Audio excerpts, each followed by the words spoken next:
Can we power spaceships using black holes? Kinda. Exploring our galaxy is a bit problematic. Our fastest spacecraft ever, NASA's Parker Solar Probe, only travels at about 0.06% the speed of light.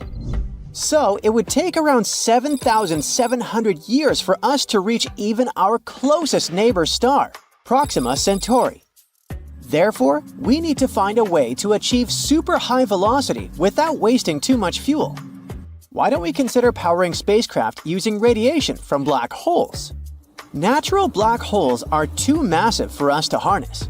However, during the early stages of the universe, there might have been very small black holes known as primordial ones. Perhaps we could attempt to recreate them. In order to do so, we would need to concentrate a massive amount of energy on a minuscule point. Imagine a mass of about 1 million tons with a radius of a few attometers. Scientists have devised a method to accomplish this. By collecting a vast amount of the sun's energy using solar panels, directing it towards a single point, surrounding it with collectors to capture the emitted energy, and utilizing its radiation to power a spaceship. What a brilliant plan! As for the implementation, we'll have to wait and see how it unfolds. Scientists in Japan have developed artificial wombs that can nurture premature baby sharks. They help embryos to be prepared to be born properly. These artificial wombs can power little sharks for almost a year. This is much longer than their previous record of 160 days. The invention actually works. Some embryos grew from 1.2 to almost 6 inches, which is their natural birth size. Premature sharks are very vulnerable because the seawater is too salty for their little bodies. This is especially dangerous for viviparous sharks because their young ones are born without a protective shell. So what scientists did is they put them in these containers and started slowly decreasing natural fluids and gradually increasing the seawater until babies got used to the salt. The results are still not perfect though. Out of 33 embryos, only 3 reached birth size. However, these 3 are healthy and now live like any normal baby shark. They munched on some minced mackerel and shrimp and behaved typically for their age. The end goal of all this research, of course, is to develop more universal systems for wider use. Sensing a hug over the internet might soon be possible. Using e-skin. Researchers at City University of Hong Kong have developed a wireless, soft e-skin that can detect and deliver the sense of touch. This creates a touch network for multi-user interaction. The e-skin can both sense touch and imitate it. We had similar technologies like that before, with VR for example, but not both of them at the same time. Here's how it works. You press an actuator, and it generates an electrical signal. This signal is converted into a digital signal by an analog to digital converter. Then it's sent via Bluetooth to another e-skin. The receiving e-skin converts the signal back into an electrical current and it recreates the touch sensation through vibrations. Finally, long-distance friends and family could use technology to feel each other. This technology might also help visually impaired people with directions and reading Braille messages. Now, imagine being able to 3D print literal bones. This is a new technology that helps us create synthetic bones with living cells. It uses a special ink that mimics natural bone. First, you create a model, like a custom bone design. Then the printer uses ceramic ink in a gelatin bath, extruding it layer by layer. You 3D print this thing at room temperature. Then, the printed bone material hardens and integrates with existing bone tissue, and voila! Still, there are some problems left to solve. For example, make sure that there won't be any immune reactions, make the material stronger, and so on. By the way, in Mumbai, there's a startup that has created helpful 3D models of organs for over 1,200 operations already. And the technology will only keep improving. The next goals are to add blood vessels to ensure nutrients and oxygen reach the tissue and develop smart materials that will change depending on the environment. In the future, you might have a digital copy of your body to track your health. A digital twin is a virtual model of a physical object that not only looks like the object, but also behaves like it. To be fair, it doesn't have to be a full-blown copy of you. It can be something simple, like a copy of a heart. Unlike a simple 3D model, a digital twin must show how all parts of the object interact with each other. It will show all components and their interactions, not just the shape or appearance. Looking at them will help doctors understand and improve health outcomes better by tweaking random parameters and seeing how the condition changes. For example, recently, researchers created digital twins of patients' hearts. The model showed the heart's structure and damage, things like scars and all that. They also had a simulation of the heart's electrical activity. They tried sending signals through the digital twin, looked at how it behaved, and were able to predict issues like arrhythmias. What if your walls could eat sunlight during the day and use the accumulated energy to power the building at night? Buildings literally powering themselves? Check out the energy-storing bricks. They can be built in walls among regular bricks, capture extra renewable energy, stabilize the power grid, and reduce reliance on fossil fuels. They use a type of concrete that can store electricity and power devices. These bricks can turn the red pigment in standard bricks into conductive plastic, which can store and release tons of charge. Pair them with solar panels and voila! Lots of clean energy, which also works even in case of power outage. And they're pretty affordable as well. People could also use them to create portable and flexible devices powered by these bricks, such as wearable electronics, sensors, or displays that attach to clothes and stuff. Potentially, these bricks could be 3D printed and mass-produced. China has developed a groundbreaking car battery that can get fully charged in just 10 minutes. Moreover, it could power a car for hundreds of miles before needing to be plugged in again, all thanks to recent great advancements in chemistry. Chemists found a way to store much more energy. The latest batteries can enable cars to travel 250 miles on a single charge, and newer versions can achieve up to 600 miles per charge. In the future, this could make electric cars much more efficient and convenient. You'd think it sounds nice and dandy, but there's a catch. If there are any disruptions due to extreme weather, trade disputes, or anything else, people will be screwed. It's not like you can go and ask your neighbor to lend you gasoline. Electric cars might not be able to get the batteries they need. Anyone who drives an electric car to work would be stuck, and the prices would skyrocket. There's also a weird type of battery that is made of sand. Finnish engineers filled a large steel container measuring 13 by 23 feet with 100 tons of sand. They then heated the sand using wind and solar energy. This method allows energy to be stored for months. In a battery like this, electricity used to heat air in a special system of pipes. The hot air then flows through these pipes to warm up the sand. This generated heat can be used as energy. This is called resistive heating. Sometimes, new technologies can be both amazing and a little creepy. That's definitely the case with necrobiotics. This involves turning things that passed away into robots. It might sound like a horror movie plot, but researchers at Rice University think it will be super useful. A team at Rice University has turned a deceased spider into a robot-like gripper that can pick up objects. They do this by injecting air into the spider. Spiders use hydraulics to move their limbs, forcing their version of blood into their legs to make them extend. These necrobiotic grippers could be used in delicate tasks where traditional robotic parts might be too bulky or rough. Now, doctors recommend risking your life at least twice a day. I mean, brushing your teeth at least twice a day. But you see, the seemingly harmless toothpaste that peacefully chills on every American counter poses a life-threatening danger because of one not-so-harmless ingredient, sodium fluoride. Now, don't get me wrong, not every toothpaste out there contains it, but most of them still do. But don't rush to the bathroom to trash your tube. If you swallow a tiny pea-sized glob, it isn't fatal. I'm talking about larger quantities. A toothpaste tube has only 0.15% fluoride. To send you running to the hills, you must consume around 8 tubes one by one, so technically, toothpaste is totally safe.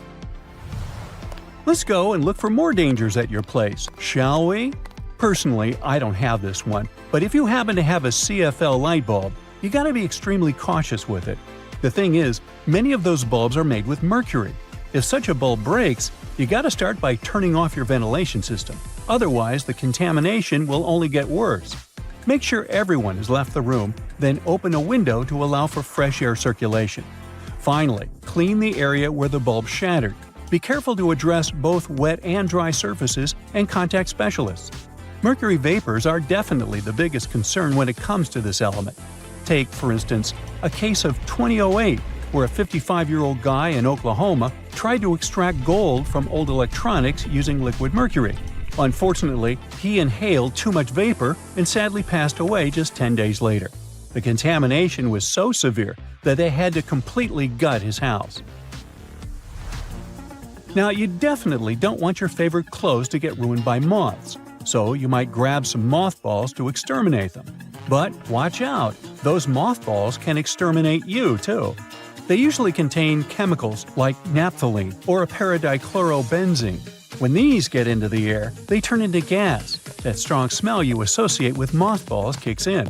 Those fumes can actually irritate your eyes and lungs, and may even cause headaches, dizziness, and nausea. Plus, there are concerns about these chemicals being the cause of major conditions that even modern medicine can cure. Naphthalene is especially risky because it can break down your red blood cells, leading to a condition called hemolytic anemia. So try to swap those balls for good old lavender. Moths aren't big fans of it.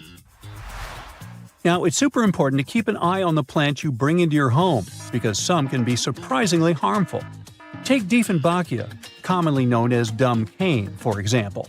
Rumor has it that its sap can cause your tongue to swell up so much that it can block your airway. But can it really? Yes and no. It's true that this plant contains poisonous, tiny needle-like crystals called rapides, but they require someone to actually chew on a leaf first before any fuss happens. Otherwise, you might just feel a brief burning sensation or observe some skin redness. In rare cases, you might see some swelling in the area that touched the plant. Generally, just a little nibble leads to mild discomfort, so please don't snack on your potted plants. This warning is more for the safety of your pets, especially cats. Now, if Dieffenbachia stays in contact with the mouth for too long, it can cause some serious pain that might linger for days or even weeks. In those cases, a trip to the hospital might be necessary, especially if the throat gets affected, as that could impact breathing. But don't believe the hype that Dieffenbachia is a lethal poison. That's just an urban legend. The bottom line? One must be really dumb to get poisoned by a dumb cane. Now, using a power washer can be more dangerous than you might think. The intense pressure can lead to serious injuries, and the high-speed spray can kick up debris that might cause even more harm. If you do get injured, infections can set in quickly, and without timely medical care, things can get really serious. Think severe complications, potential limb loss, or even worse. But honestly, it's not that scary. Just don't overdo it with pressure. Here's a friendly tip. Don't skip out on your weekly house cleaning, especially when it comes to the bathroom. The longer you put off cleaning it, the more risky it becomes. Bathrooms are notorious hotspots for bacteria, which makes regular cleaning essential. You definitely don't want those unwelcome guests like norovirus, E. coli, salmonella, or even Staphylococcus aureus hanging around, along with those molds and mildews. Just put things into perspective. An average toilet seat can host over 200,000 colony-forming bacteria. And here's another thing to keep in mind. If you're not careful while cleaning, you can accidentally create a dangerous situation. Mixing bleach and ammonia can release a toxic gas called chloramine. Those fumes can lead to some pretty nasty symptoms, from shortness of breath to fluid in your lungs. Guess what? If it happens, you will probably kick the bucket. And I'm not talking about the one you use for cleaning the floors in the bathroom. On a sweltering summer day, having air conditioning is definitely a blessing. But don't let that trick you into thinking there aren't risks involved. If your AC is on the older side, it can lead to various issues. For example, The ductwork and filters can trap harmful mold, bacteria, and allergens. If those aren't addressed, folks in your home might end up dealing with coughing, wheezing, or a stuffy nose. Plus, an aging AC unit can pose a fire risk. Older components tend to generate more heat as they try to keep up, and if they're not replaced, you could end up with a potential fire hazard. Faulty wiring is another concern, as many wires are tucked away in hard-to-reach spots, making them tough to inspect. So, if you have an older AC, it's a smart move to have it cleaned properly and ensure that its parts and wiring are up to date to avoid any fire risks. Snuggling under a cozy electric blanket when the weather turns chilly sounds like a dream.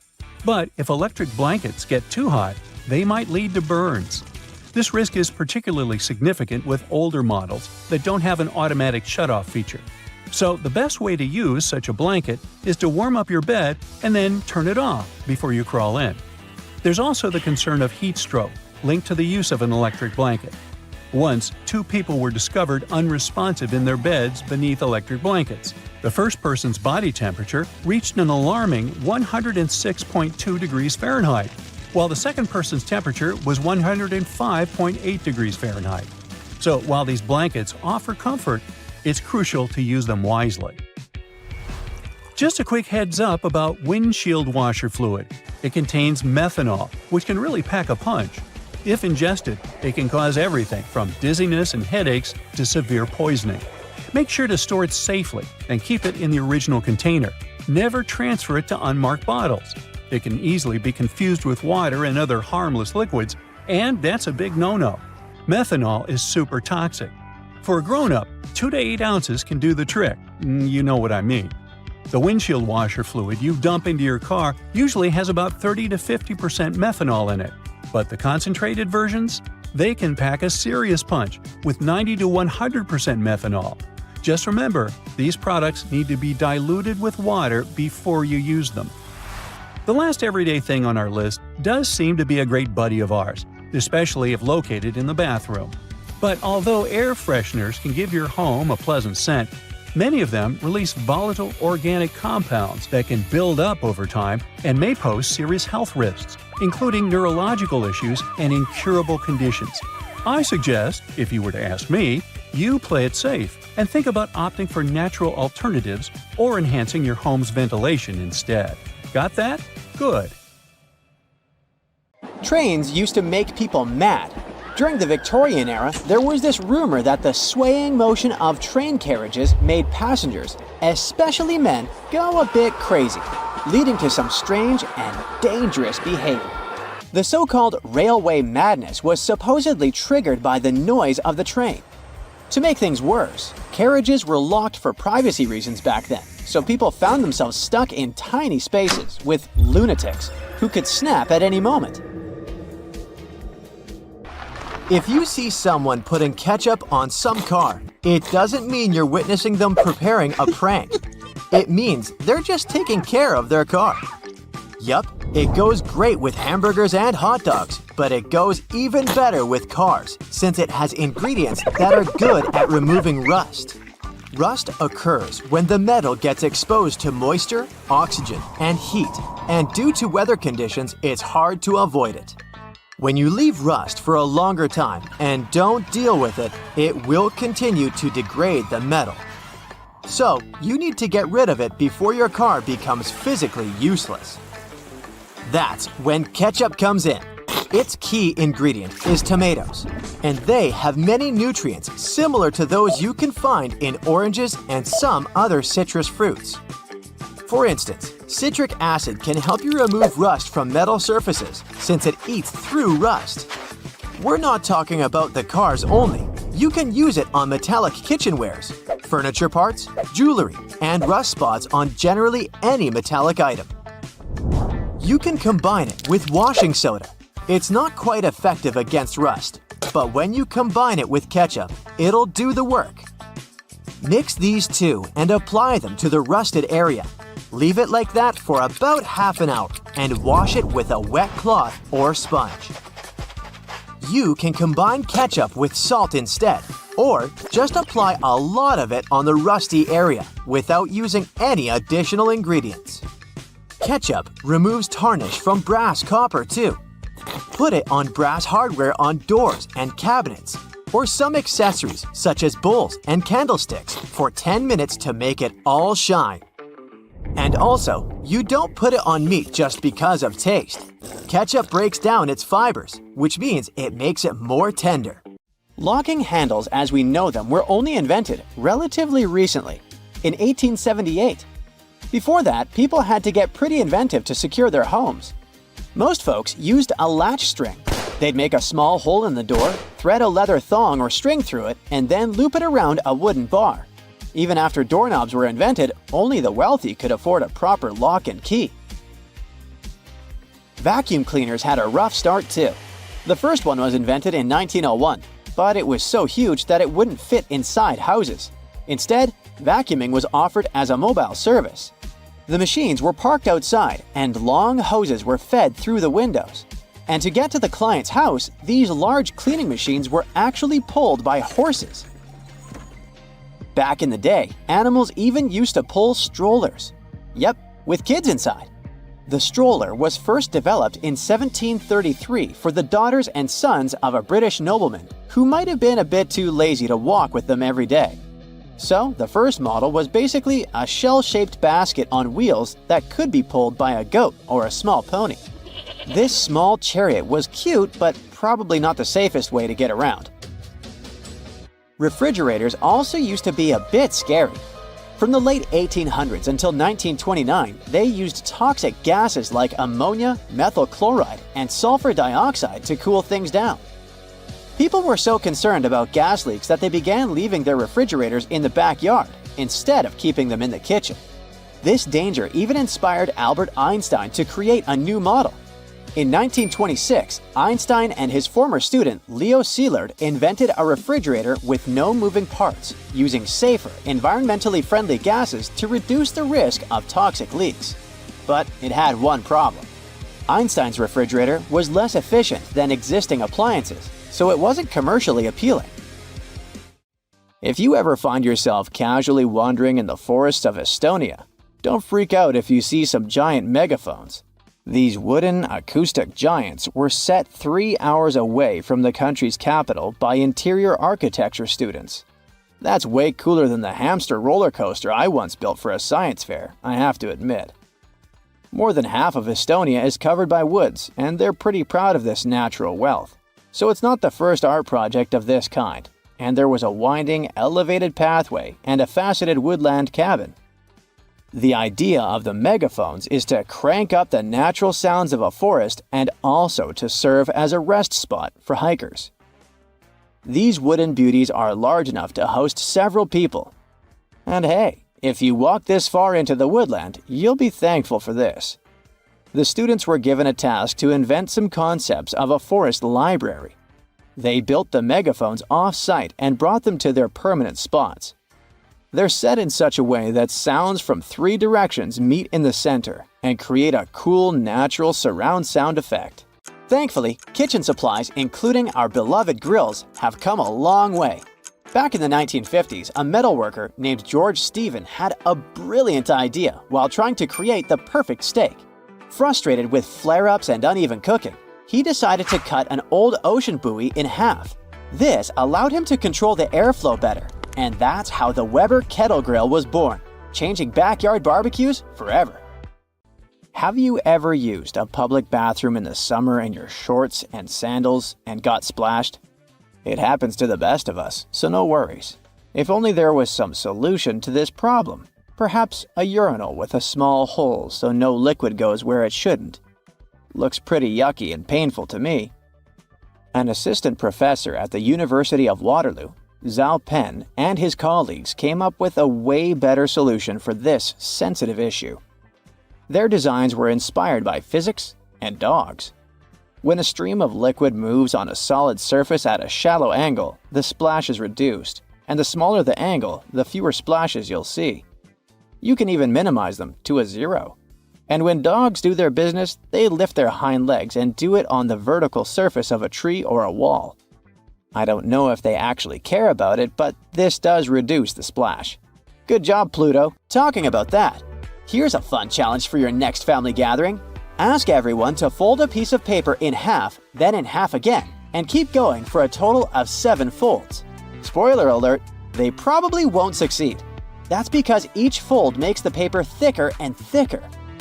In fact, if you had a huge sheet of paper and folded it in half 50 times, it would end up being about 62 million miles thick, which is about 2/3 of the way from Earth to the Sun. So yeah, it's impossible. The current record is held by a high school student named Brittany Gallivan, who managed to fold a single piece of paper in half 12 times, and it was a tissue paper. The USB symbol, looking like a trident, has always sparked multiple speculations about its origin. One popular idea is that it represents Neptune's trident and symbolizes power and adaptability. But there's also a little bit less exciting theory. A man who claimed to have designed the symbol in the 1980s stated that it was supposed to represent connectivity. The large circle symbolizes a computer, while the attached shapes, the circle, the triangle, and square, stand for different outputs. Look closely at a tram's overhead lines, and you'll see that its contact wires zigzag back and forth instead of going in a straight line. That's because all trams have pantographs attached to their roofs. The upper part of the pantograph is gradually worn down by the overhead wire and eventually needs to be replaced.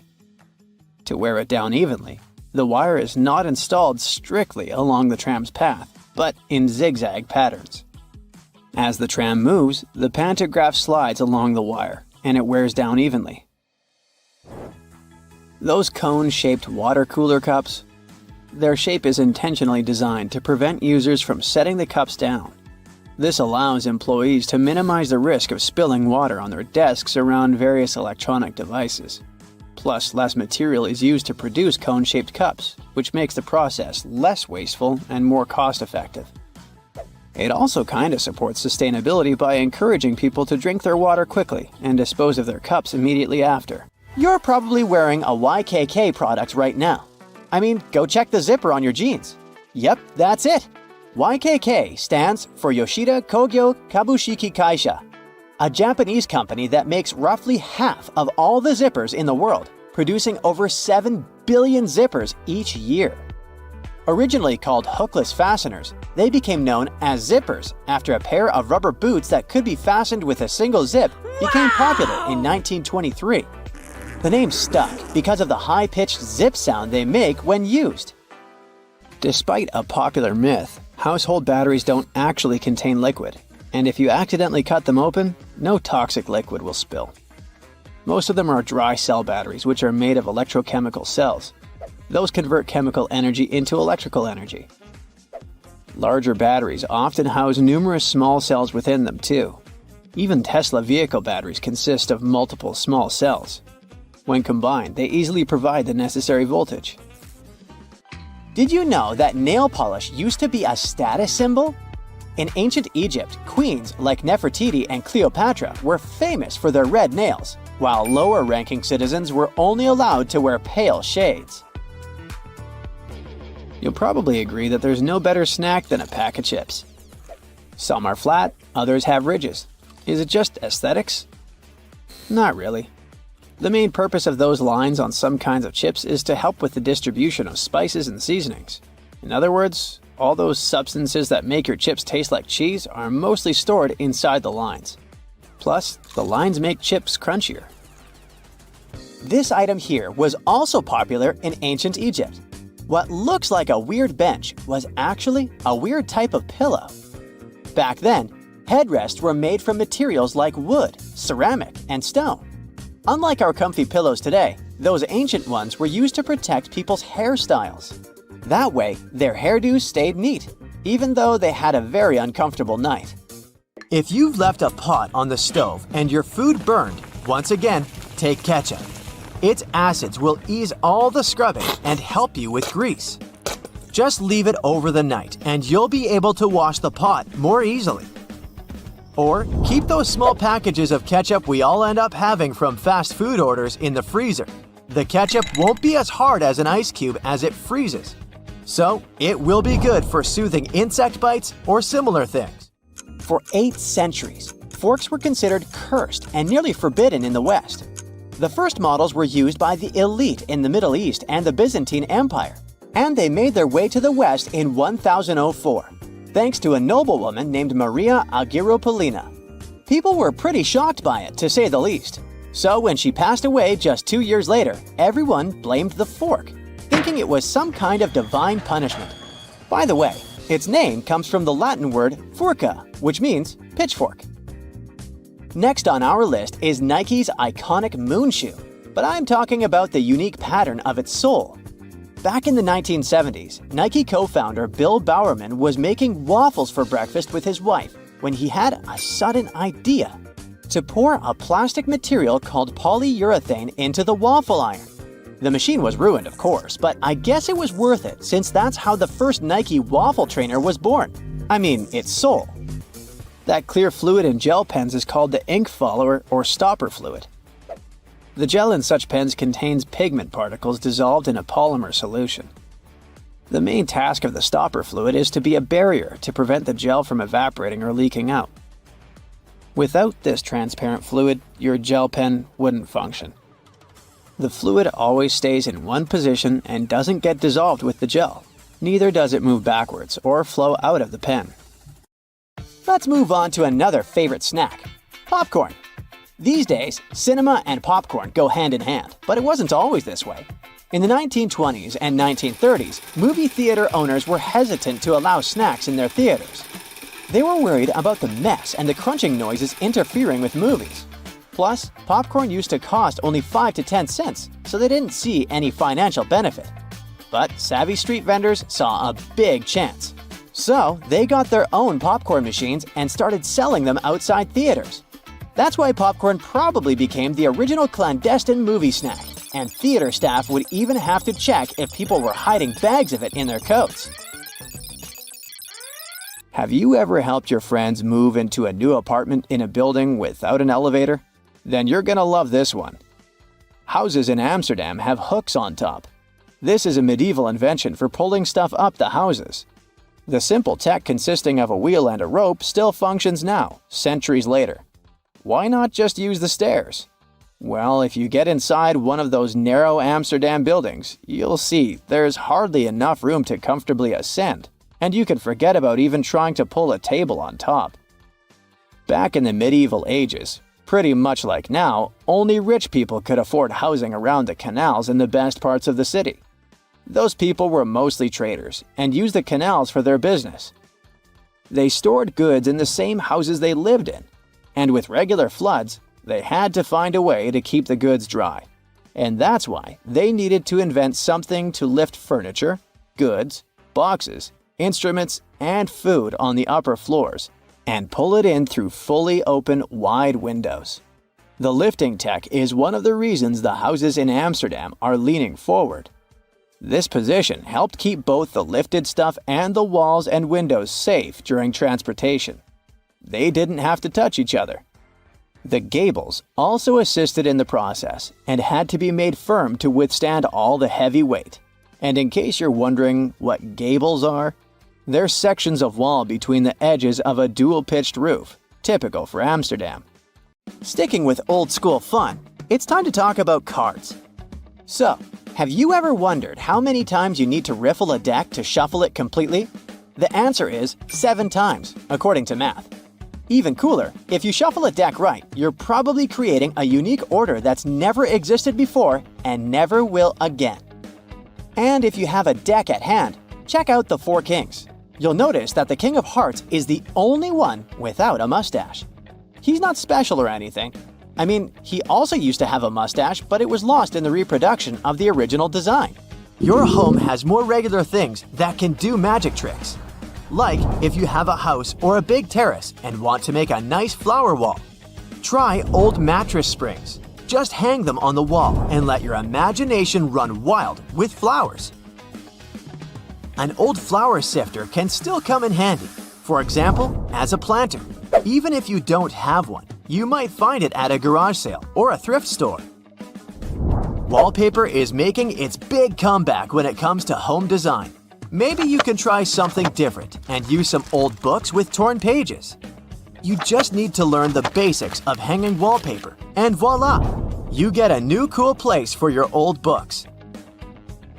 There's a solution for the remains of an old book. Don't worry, you can have blocks where you'll keep your kitchen knives.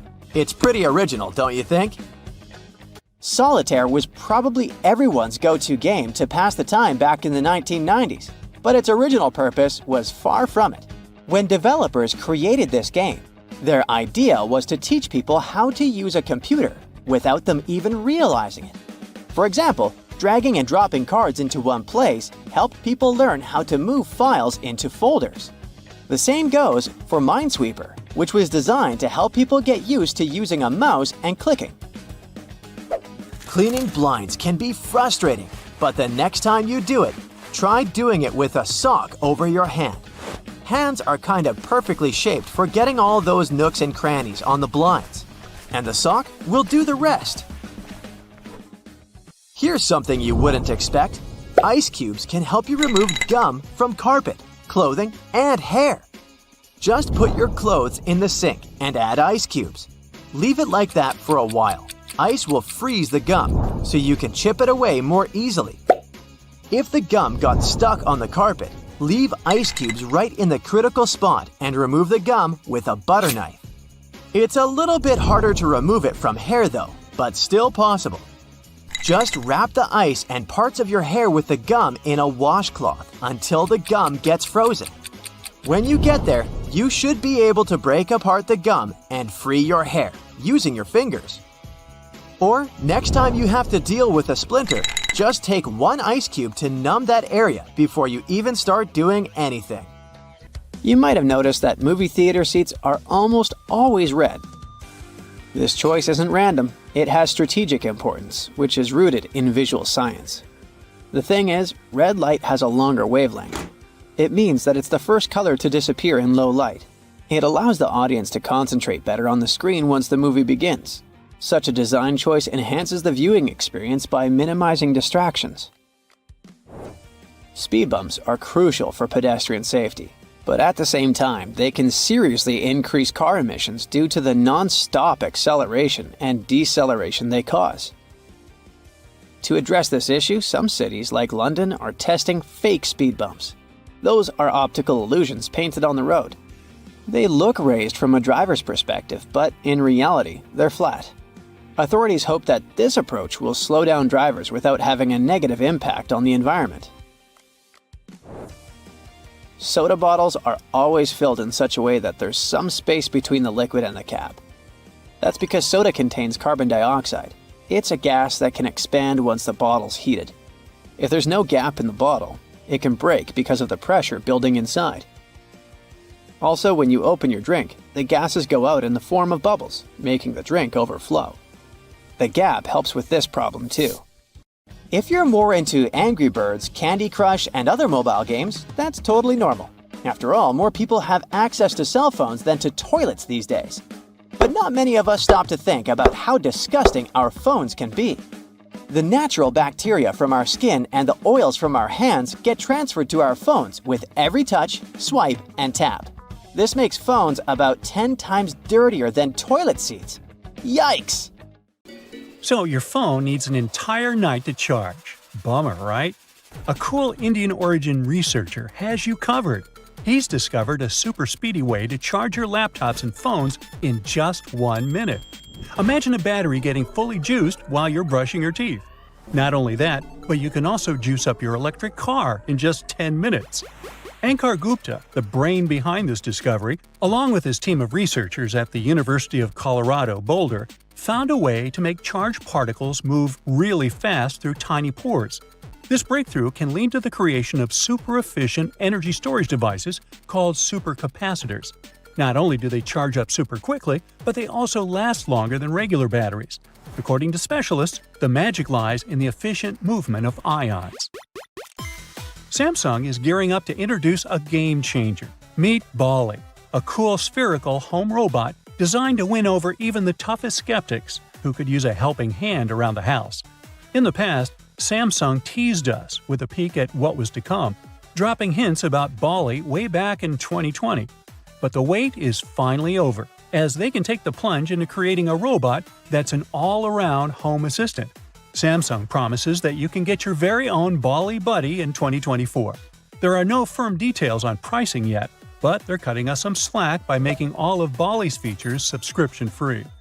However, Samsung isn't alone in the quest for a spot in your living room. LG is hot on their heels, boasting about their own companion robot set to make its grand entrance in 2025. The Squad Solar City car might be the coolest ride in town. This innovative vehicle is the world's first solar-powered car designed for urban and suburban mobility. It's the perfect solution for tackling emissions and congestion in the city, whether you're sharing it with friends or cruising around solo. Imagine the ease of a moped combined with all the comforts and security of a car. That's what Squad offers. Also, say goodbye to parking headaches, traffic jams, and congestion charges. This ride is a significant change. Squad charges itself using solar energy, making it environmentally friendly and cost-effective. With its sleek design and compact size, parking is a breeze. You can fit 3 Squads in the space of one regular car. Plus, with swappable batteries and loads of storage space, this car is as practical as it is fun. I bet there's one thing your body does that you definitely take for granted, and it's going number 1. I'm talking about that mechanism we've got that helps us know exactly when it's time to go number 1. However, for some folks with spinal cord injuries or conditions like multiple sclerosis, that connection between the brain and the bladder can get a bit wonky, causing all sorts of issues.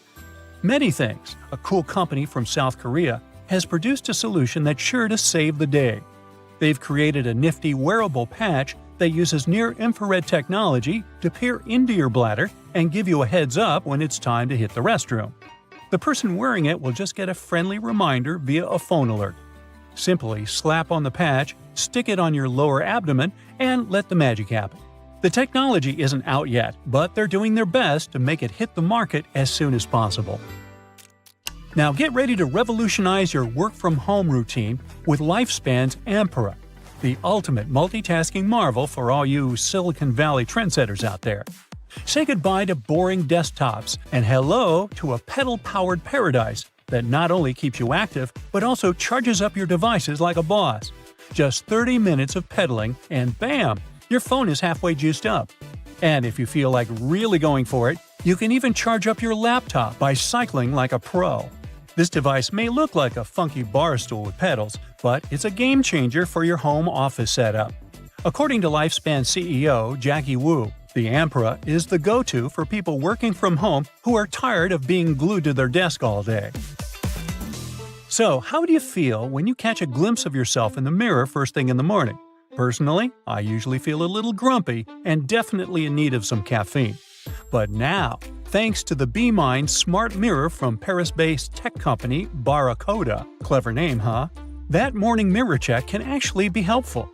This magic mirror can analyze your expressions and gestures to figure out how you're feeling, and then offer up some personalized mental health coaching to get you on the right track for the day. With the help of AI and natural language processing, the mirror can provide guided meditations, light therapy, and affirmations to boost your mood. According to Barracuda specialists, this new technology has the potential to improve the quality of millions of lives by monitoring subtle changes in health. And that's not all the mirror can do. It can even help guide you through your morning toothbrushing routine and analyze your skin's needs. But the real question is, can it whip up a cup of coffee? Unfortunately, not yet. But maybe that'll be the next upgrade. Meet Custo, the ultimate smart home parcel box that brings convenience right to your doorstep. Imagine having your very own personal custodian, keeping track of all your incoming and outgoing parcels and alerting you when needed. No need to worry about manual input. Custo opens with just a scan of the parcel's tracking number, thanks to real-time checks with over 1,500 courier APIs. You can easily grant access to family and friends through the mobile app, using unique QR codes for one-time or recurring visits. Plus, rest assured that your smartphone will promptly notify you about every delivery. Taking a leisurely stroll is a fantastic way to get your exercise in. But let's face it, sometimes it's not as easy as it sounds. Whether you're getting up there in age, battling some condition, or just feeling a little weak in the muscles, walking can be a real challenge. Enter Whiw, the brainchild of South Korean robotics wizards at Whiw Robotics. This nifty little gadget straps around your waist and legs, giving you a 20% boost in energy while you walk. This means you can go further and feel less like collapsing at the end of your jaunt. The AI technology inside analyzes how you walk and even predicts your next move, getting smarter with each step you take. Plus, Whiw isn't just for those hardcore athletes or folks with medical needs. It's for anyone who just wants to jazz up their daily stroll. The whole shebang weighs just 3 pounds and folds up into a compact little package that you can toss in your bag. And if you're feeling extra adventurous, Whiw has an exercise mode that mimics walking through water, giving your muscles a real workout. Well, it's been a long time since we last saw those old physical keyboards on cell phones because touchscreens took over the industry. But wait! Click's technology has come up with a brilliant solution for those nostalgic BlackBerry fans. This cool iPhone case brings back that classic keyboard feel, thanks to a team of former BlackBerry, Apple, and Google employees. Sure, it may be a little pricey, costing almost $140 and slightly bulky. But who cares when you can type away like it's 2007? Finally, not all the chapsticks are the same. Lip Cure Beam may look like one, but it's the ultimate beauty gadget. This cool contraption does it all, from diagnosing your lips to giving them the TLC they need, and even adding a pop of color with makeup. The sleek Lip Cure Beam cap has a special sensor that analyzes your lips' moisture level in a snap. Once you pop off the cap, you've got a handy makeup tool at your fingertips. With a swish and a swash, you'll be on your way to luscious lips in no time. Made with some fancy light-responsive materials, this nifty gadget works its magic by boosting your lips' natural defenses. A doctor is about to perform a surgery. He positions the lamp over the patient and… wait, what? His hand doesn't cast a shadow. And it shouldn't, because even one little dark spot could ruin a life-saving operation. This magic happens thanks to a large number of light bulbs. Each LED shines on the patient from a different angle, creating overlapping patterns. A sensor detects any obstacles and compensates for shadows by dimming some LEDs and increasing the output of the others. Harry Potter's Invisibility Cloak is now a reality. Well, sort of. Meet metamaterial, a futuristic fishnet that can make things invisible by manipulating electromagnetic waves. What happens is that when light hits an object, it either gets absorbed or bounces back. Either way, it makes the object visible. But with metamaterial, instead of absorbing or reflecting light, it bends it around objects, making them invisible to the unaided eye. The bad news is that, for now, it only works with specific wavelengths of light, like radio waves. So this invisibility cloak doesn't work with visible light, the things we can actually see, just yet. In Sweden, 2 women managed to create an invisible bike helmet. Well, okay, maybe not that invisible since you have to wear this thing around your neck for it to work. This neck piece has a sensor with a special algorithm that can distinguish between regular biking and a crash. So, if a cyclist is wearing this and gets into an accident, the sensor automatically activates and inflates the neck piece with cold helium gas, instantly deploying the helmet that looks like a head airbag. And if you're worried about the helmet tearing after hitting the ground, don't be. It's made of super strong nylon fabric designed to handle pretty much any strong impact. Well, it seems we're not quite masters of invisibility yet, but transparency is a different story. Back in the 90s, a botanist in Germany managed to create a see-through wood. This invention was almost forgotten for decades, but recently, a group of researchers upgraded the material to make it tougher than glass. Regular wood is like a bundle of tiny straws held together by a natural glue called lignin, which gives it strength and color. To make wood transparent, scientists remove or bleach lignin, leaving a white, skeleton-like structure. Then, they fill these cells with a clear substance like epoxy resin, making the wood see-through. But don't worry, you won't be walking into forests full of invisible trees anytime soon. The idea is to use this technology to create things that need to be tough, like windows and smartphone screens. Seeing things that aren't really there, like holograms, is seriously bizarre. This technology is basically like watching 3D images of real objects, but without the need to put on those old-school 3D glasses. To create a hologram of a flower, for example, you start by pointing a laser at a special mirror. This process will split the laser beam into two parts. One part bounces off another mirror, illuminates the flower, and then hits a photographic plate. The other part of the beam bounces off a different mirror and goes straight onto the same photographic plate. When these two beams come together, they make a 3D picture of the flower. So basically, a hologram is an optical illusion of epic proportion. Levitation is probably the greatest magic trick of all time. While magicians typically use optical illusions to make things appear to rise and hover in the air, science can actually achieve it in the real world. A process known as quantum levitation allows materials known as superconductors to float above magnets. You see, these materials naturally repel magnetic fields, but some allow a few magnetic lines to pass through. This creates tiny vortices where magnetic flux can pass, helping the superconductor remain suspended, kind of locked in the middle of the magnetic field, defying gravity. Last year, outfits that changed colors and patterns right before our eyes went viral. This incredible fashion trick was achieved using photochromic materials.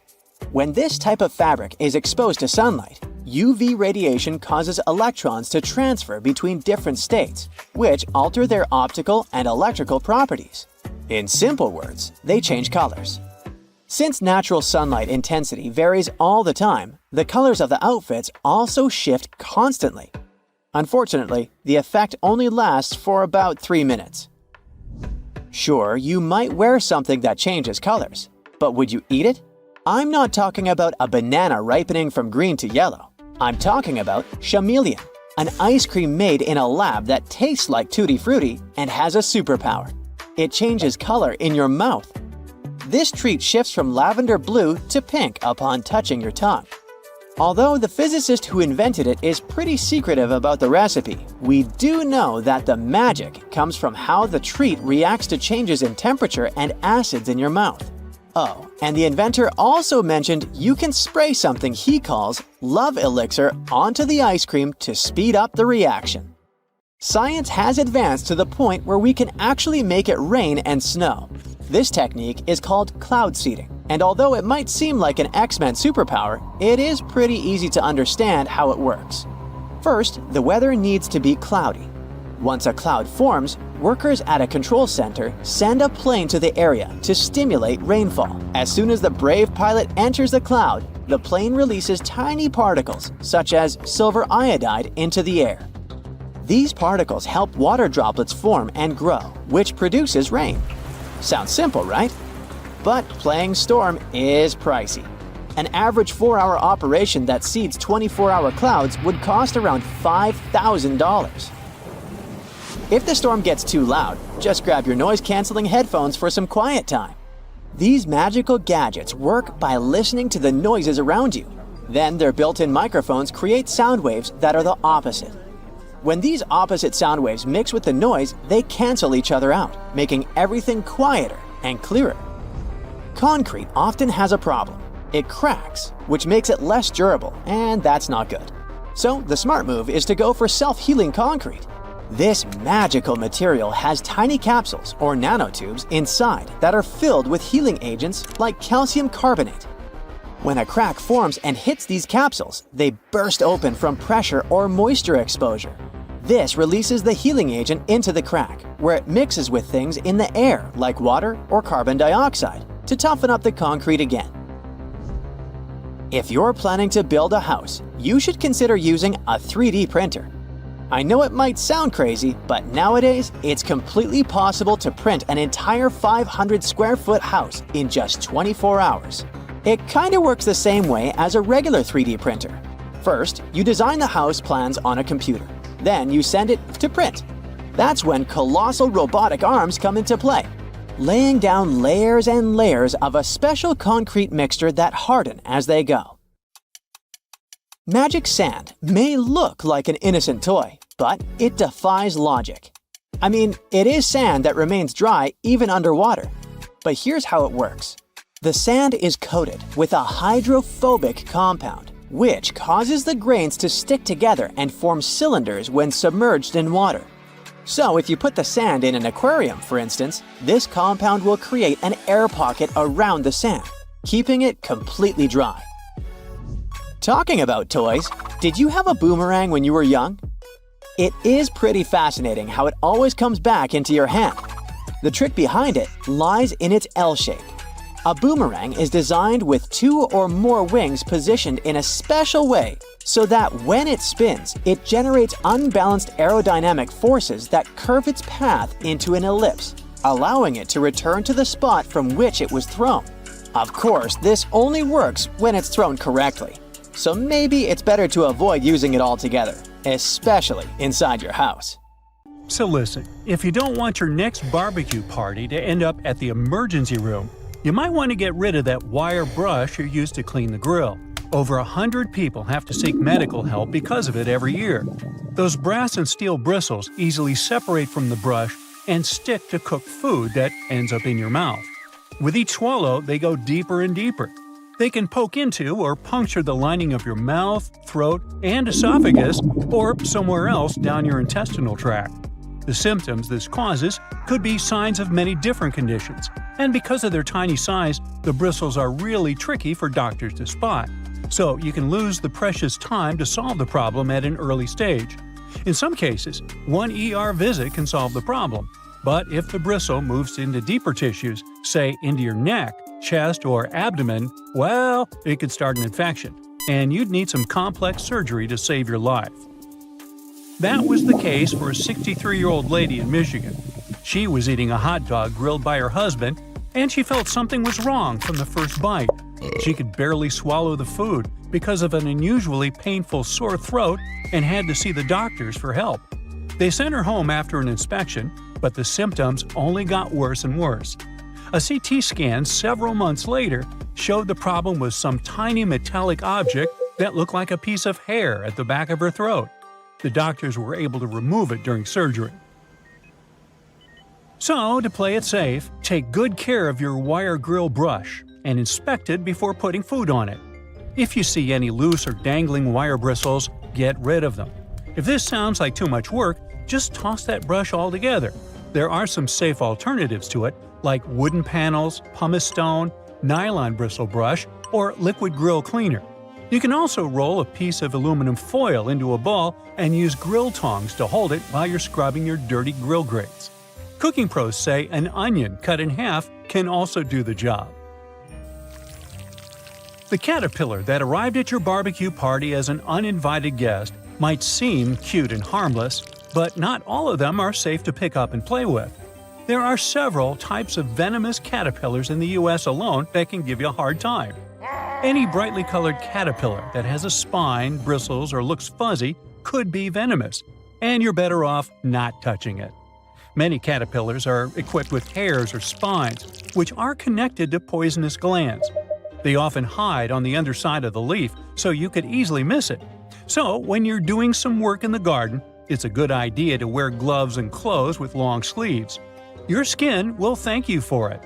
If you get stung by accident, use any sticky tape to remove the hair or spines, and then just wash the affected spot with soap and water.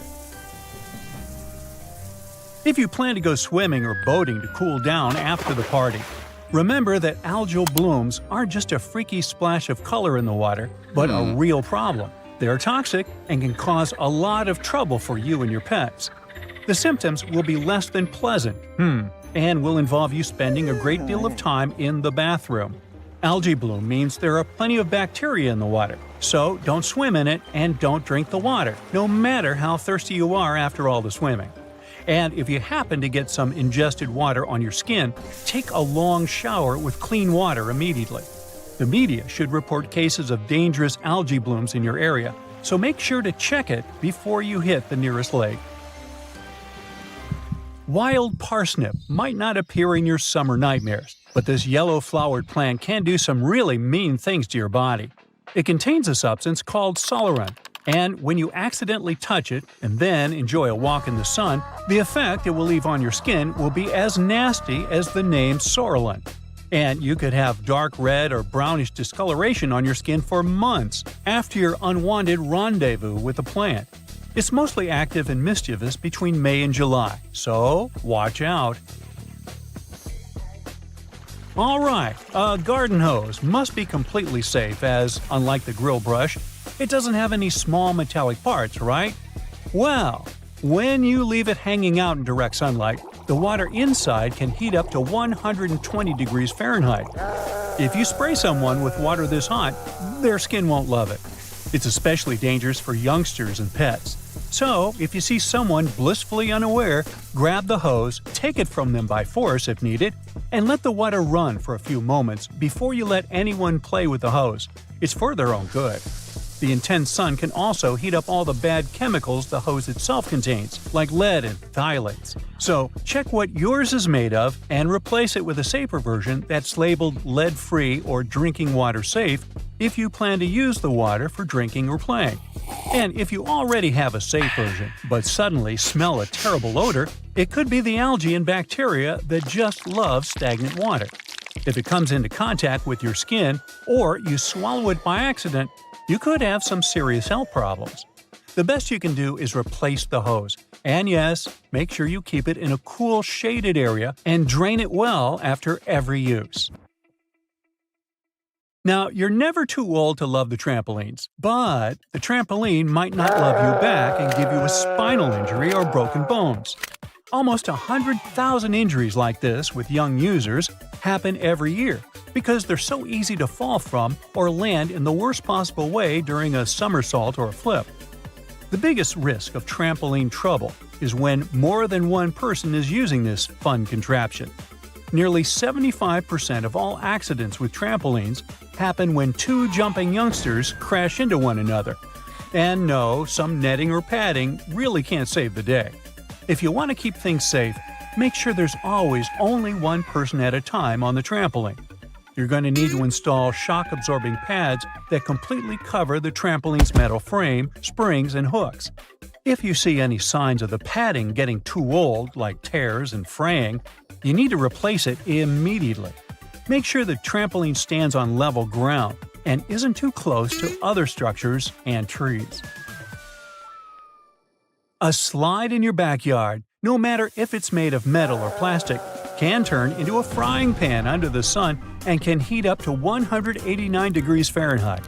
So, before you jump on it or let someone else do it, check the temperature of the whole thing top to bottom. And even when your little sister or someone else you love is begging you to go on a ride with them, don't do it. The slide is designed for one person of a certain size. When the two of you end up tandem sliding, the smaller leg can get caught up between the bigger leg and the edge of the slide. The speed will also increase, and it can lead to all sorts of drama. Finally, no matter how tempting it feels in the hot months, don't walk barefoot on that beautiful lawn in the park or even in your own garden. You never know what's hiding in the grass, and if you step on something sharp, like a rusty nail hiding in the grass, you'll get yourself into a lot of trouble. Flip-flops aren't the best idea for everyday summer shoes either. They rarely come with arch support and can make you take shorter steps and put more stress on your body. It's just not good for your feet, joints, and muscles. Otherwise, have a great summer!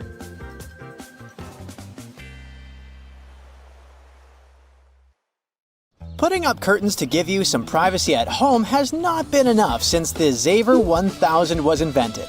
This gadget might look like a weird camera, but it is actually a next-generation radar explicitly designed to see through walls. Yep, just like a superhero. But its power is to visualize objects hiding behind obstacles and show you a 3D model of them with exceptional resolution on a touchscreen display. Now, you might be wondering how this technology can imagine what's going on inside your house. Okay, maybe imagine is not the best word choice, since it is much more precise than that. This technology uses radio waves, and one thing we know about radio waves is that they can pass through walls, which is also why we can talk on our smartphones inside buildings or use Wi-Fi to transfer data from one room to another. So, while radio waves can penetrate walls, they don't make them transparent.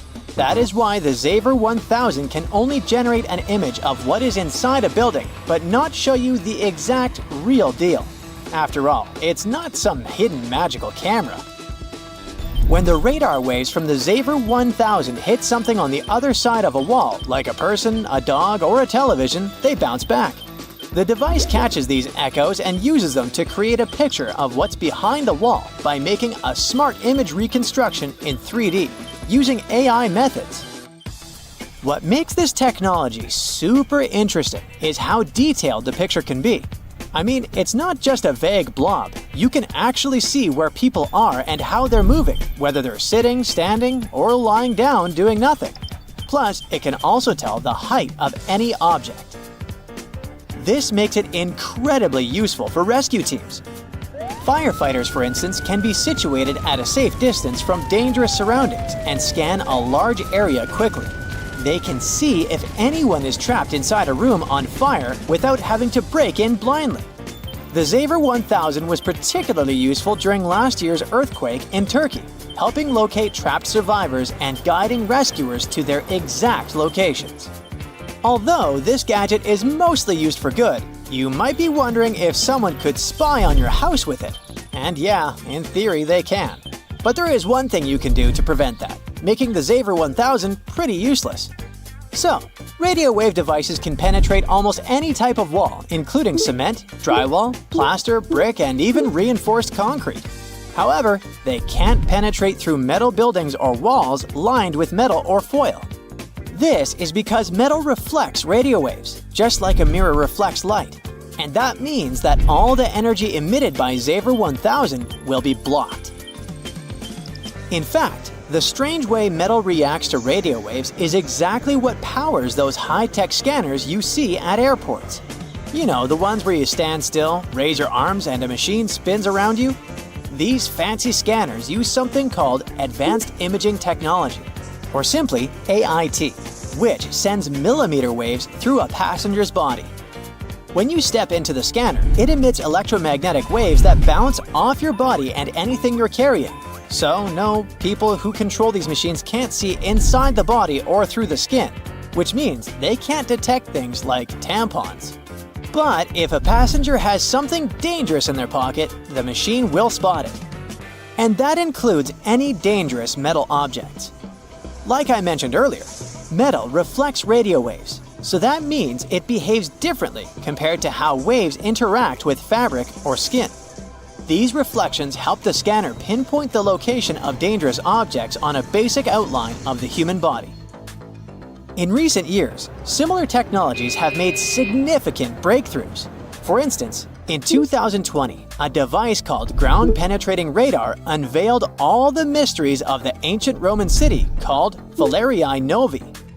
This city, located approximately 30 miles north of Rome, is partially buried. But thanks to the ground-penetrating radar, we now know a lot about it. Falerii Novi had a population of around 3,000 people, and it boasted an elaborate public bath complex, a market building, at least 60 large houses, and a rectangular temple with columns near the city's south gate. All of these hidden secrets were discovered and mapped out in just about 4 months. And they managed to uncover everything so quickly because they didn't excavate it with machines and shovels. They scanned it. That's right, ground-penetrating radar is widely used in archaeology because it can detect and map buried structures and artifacts without the need for excavation, which can be expensive and time-consuming. This radar operates similarly to devices like the Xaver 1000 or body scanners used at airports, enabling it to see through things. It works by emitting pulsed radar signals into the ground via a radar antenna and then detecting echoes that bounce back from objects. Discovering ancient Roman cities may seem distant to us, but similar technologies are much more present in our daily lives than we realize. Take self-driving cars, for example. They have the ability to see their surroundings by detecting obstacles, pedestrians, and other vehicles. This capability is made possible thanks to a technology called LiDAR, which uses lasers to emit pulses of light at incredibly high speeds to measure distances through a process known as time of flight. So, these laser pulses are emitted by this device, and when they hit an object, they bounce back to the LiDAR sensor. The system calculates the time it takes for each pulse to return, predicts locations and distances, and then creates 3D maps of the whole environment. These maps include details such as buildings, roads, and other vehicles.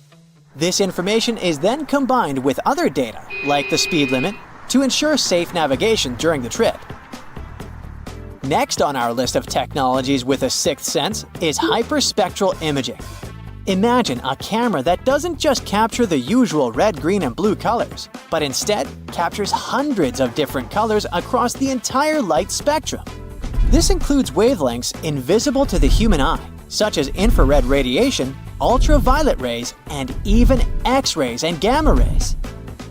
A hyperspectral camera goes beyond what we can actually see by breaking down light into numerous bands or slices of colors. It separates light into individual wavelengths or spectral bands, providing a two-dimensional image of a scene that reveals important and hidden information.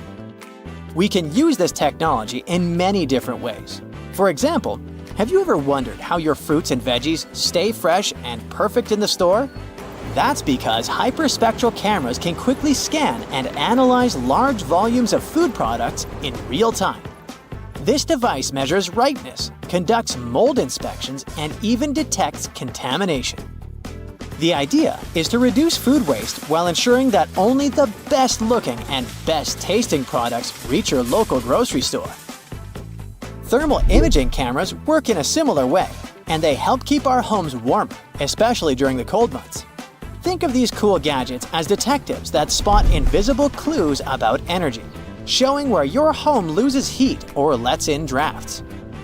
What thermal imaging cameras do is detect infrared energy emitted by all objects based on their temperature. This energy is invisible to the human eye, but these cameras can see it all and translate it for us using an infrared detector. The camera's software processes the captured radiation data and translates it into an image. You know, I'm talking about those weird pictures that show how hot or cold things are. Different colors indicate different temperatures, with red typically representing hot areas and blue indicating cold. In short, you just have to point these cameras at windows, doors, and walls of your home and let the thermal images show you where the cold air is sneaking in. But it is a good idea to call a technician to help you with that. Some men wear shoes with hidden heel lifts to look taller. Such shoes can make a person up to 6 inches taller. They look like regular shoes, but inside they have this extra insert. Sometimes such an insert is glued down. Sometimes it's removable, and you can choose the height you need yourself.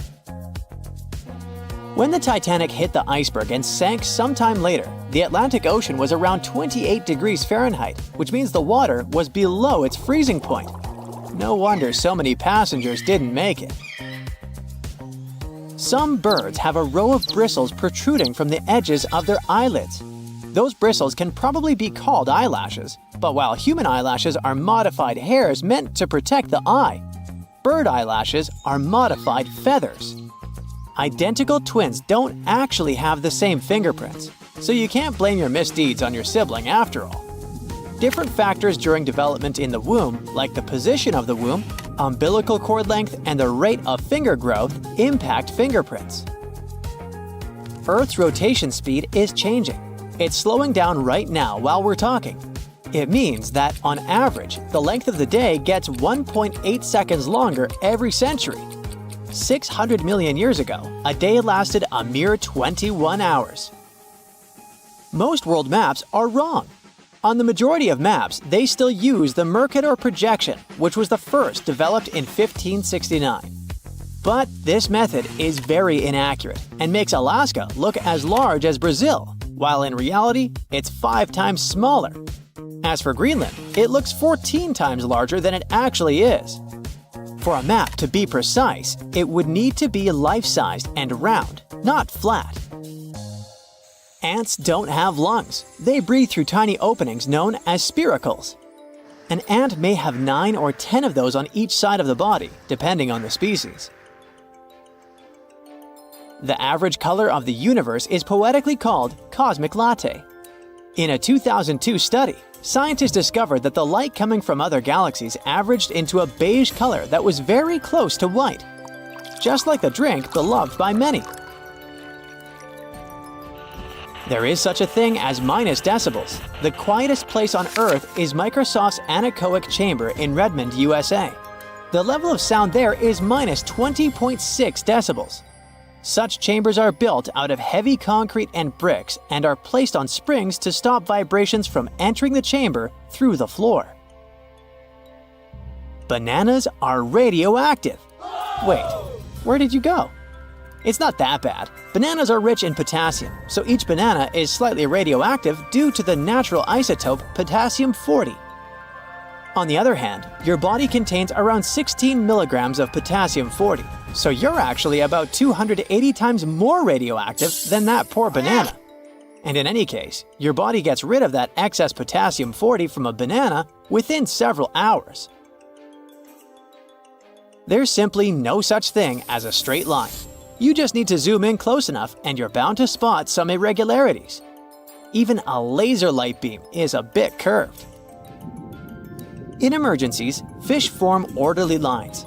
For example, when evacuating through narrow spaces in dangerous situations, school of neon tetrafish queue so that they don't crash into one another or clog up the line.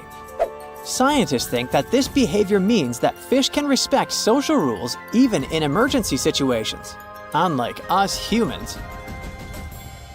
Hippos can't swim. These animals have large bones. These bones are so big and dense that it makes hippos barely buoyant at all. So these animals don't swim. Instead, they perform something like a slow-motion gallop on the riverbed.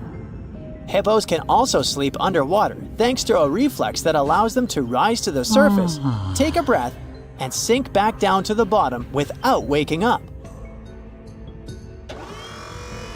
Lego bricks can withstand compression better than concrete. A regular plastic Lego brick can support the weight of 375,000 other bricks before it breaks. Theoretically, it could allow you to build a tower more than 2 miles in height. But if we decide to scale this up to house-sized bricks, the price would be exorbitant. If you ever go to space, you can take your yo-yo with you. In 2012, NASA astronaut Don Petit took a yo-yo on board the International Space Station and used it to show some tricks. You see, a yo-yo mostly relies on the laws of conservation of angular momentum to perform tricks. And if you keep the string taut, these laws apply in microgravity too. There's a theory that claims that we sweat when we're anxious to alert the brains of other people that they're primed for that danger that's making us feel anxiety. Brain scans have revealed that when you sniff the sweat produced by a panicking person, regions of the brain responsible for emotional and social signals light up. And when you are anxious, your sympathetic nervous system produces hormones, including adrenaline, which switches on your sweat glands. There are rainbows on Venus, and they're called glories. A glory looks like a series of colored concentric rings and is caused by the interference of light waves inside droplets rather than the process of reflection, refraction, and dispersion of light, which produces rainbows. Protons look like bagels, spheres, peanuts, and rugby balls. In other words, protons come in different shapes and sizes. Their appearance changes based on the speed of quarks, smaller particles within them. If you look at the moon while being in the southern hemisphere, it will seem to be upside down, and the man on the moon will look more like a rabbit. You will remember more of your dreams if you sleep badly and wake up many times throughout the night. You're also more likely to remember your dream if someone or something wakes you up in the middle of it. Dogs tilt their heads while listening to people to pinpoint familiar words like walkies more effectively. It also helps them to understand the tone of your voice better. There's also an idea that if a dog doesn't tilt its head often, it's because it relies more on sight and less on sound. Mirrors facing each other won't produce infinite reflections. Each next reflection will be darker than the previous one, and eventually, they will fade into invisibility. mirrors absorb just a fraction of the energy of the light falling on them, so the total number of reflections mirrors can produce is around several hundred. You can smell ants, since many species of these insects produce strong-smelling chemicals when they feel threatened or angry, or when they're being squished. Trapjaw ants release a chocolatey smell when they're crushed, and citronella ants give off a lemony odor when they're threatened. Giraffes hum when they want to communicate with each other. Researchers think that this low-frequency humming might be a form of contact call between individuals that have been separated from their herd. It can also help giraffes find each other in the dark. But the coolest thing about these magnificent animals? Some scientists think that they could sleep talk too. And a cool bonus story for you. About a marathon runner who took over 50 years to finish the race. Japanese marathoner runner Shizo Kanekuri was selected as one of the 2 athletes that Japan could send to the 1912 Stockholm Olympics. But Kanekuri shockingly disappeared during the marathon race. It turned out that after a rough 18-day-long trip to Stockholm, first by ship and then by train, the man was exhausted. During the race, he stopped running because his condition simply didn't allow him to run further. The athlete stumbled into a nearby garden party where he drank orange juice and stayed for a while to recover. Later, Kanekuri was so embarrassed by his failure that he returned to Japan without notifying anyone, including race officials. So, Swedish authorities considered him missing for 50 years before finding out that he was peacefully living in his home country. In 1967, the athlete was offered the opportunity to finish his run. He accepted. 54 years, 8 months, 6 days, 5 hours, 32 minutes, and 20.3 seconds after he started the race, he completed the marathon. It was a long trip. Along the way, the man got married, had 6 kids, and 10 grandchildren. Fun fact, Olympic synchronized swimmers, now renamed artistic swimmers, don't usually wear swim caps. When they compete, they put Knox gelatin in their hair. The result resembles unflavored Jell-O. Athletes mix the gelatin with water and it turns into a gooey mixture. After that, they comb and brush the substance into their hair, pull it into a bun, and put a headpiece over it. When it all dries, it becomes really hard, and swimmers' hair doesn't fall out when they swim. They often add glitter and other decorations to make their hairstyles even more exciting. The blanket octopus is called this way because of the females of the species. They're supersized and rarely seen. They have a long, fleshy cape which encloses their tentacles. Female octopuses are large, up to 6.5 feet in length. Thanks to this cape, they look even larger and much more intimidating to potential predators. But the coolest thing about these creatures is that the male blanket octopus grows to be a mere 1 inch in length, which is smaller than a walnut. This makes the blanket octopus a species with the largest gender size difference in the entire animal kingdom. Red Bull has published a video showing the so-called world's fastest camera drone following a racing car around Silverstone's Grand Prix circuit. The Dutch drone gods are a company that custom-built the manually piloted drone designed specifically for keeping up with cars moving at speeds of over 186 miles per hour. It took more than a year for Red Bull and the Dutch drone gods to create a drone that could accelerate twice as fast as a Formula One car, reaching this breakneck speed in just 4 seconds. The drone's top speed is almost 220 miles per hour. Recently, scientists have concluded that water might not be wet. You see, wetness is usually defined as a liquid's ability to maintain contact with a solid surface. It means that the water itself isn't wet, but it can make other objects wet. Okay. Wow.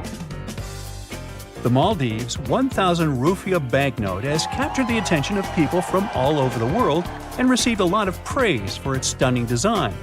The note features the striped pattern of the skin of a majestic whale shark and a green sea turtle against a vibrant blue backdrop. It's already been called the prettiest currency in the world. Now, wearing a tie might be more dangerous than you think. It can reduce blood flow to the brain by 7.5%, making you dizzy and nauseous and causing headaches. Ties can also increase the pressure in your eyes if it's too tight. Plus, they're great at transporting germs. Gotta think again whether following that dress code is so necessary. A young girl from Washington broke a Guinness World Record by putting on 45 sweaters at a local library. Sophia Hayden pulled on each sweater individually all the way down to her waist before moving on to the next one. It was done to comply with Guinness World Record rules. She also had to make sure that none of those sweaters was ripped, since damaged items didn't count. As a result, she broke the record for the most sweaters worn at once. The previous record was 40 sweaters, and it was set by a French 11-year-old boy in 2022. Later, Sophia's mother admitted that it had been tricky to gather enough sweaters for that attempt. The sweaters were then donated to charity.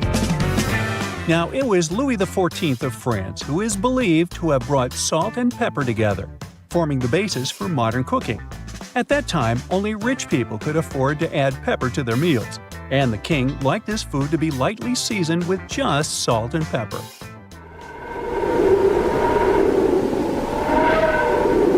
Our sun produces a sound, but sadly, we can't hear it. It's emitted in the form of pressure waves, and their wavelength is measured in hundreds of miles. It means they're far beyond the range of human hearing. Now, while we're on the topic of space, let's discuss the fact that our solar system has a wall surrounding it. Well, kind of. It's called the heliopause, and it's the region of space where solar wind isn't hot enough to push back the wind of particles coming from distant stars. That's why this region is often considered the boundary between the solar system and interstellar space. Another space fact for you: comets smell like rotten eggs. I know, ew.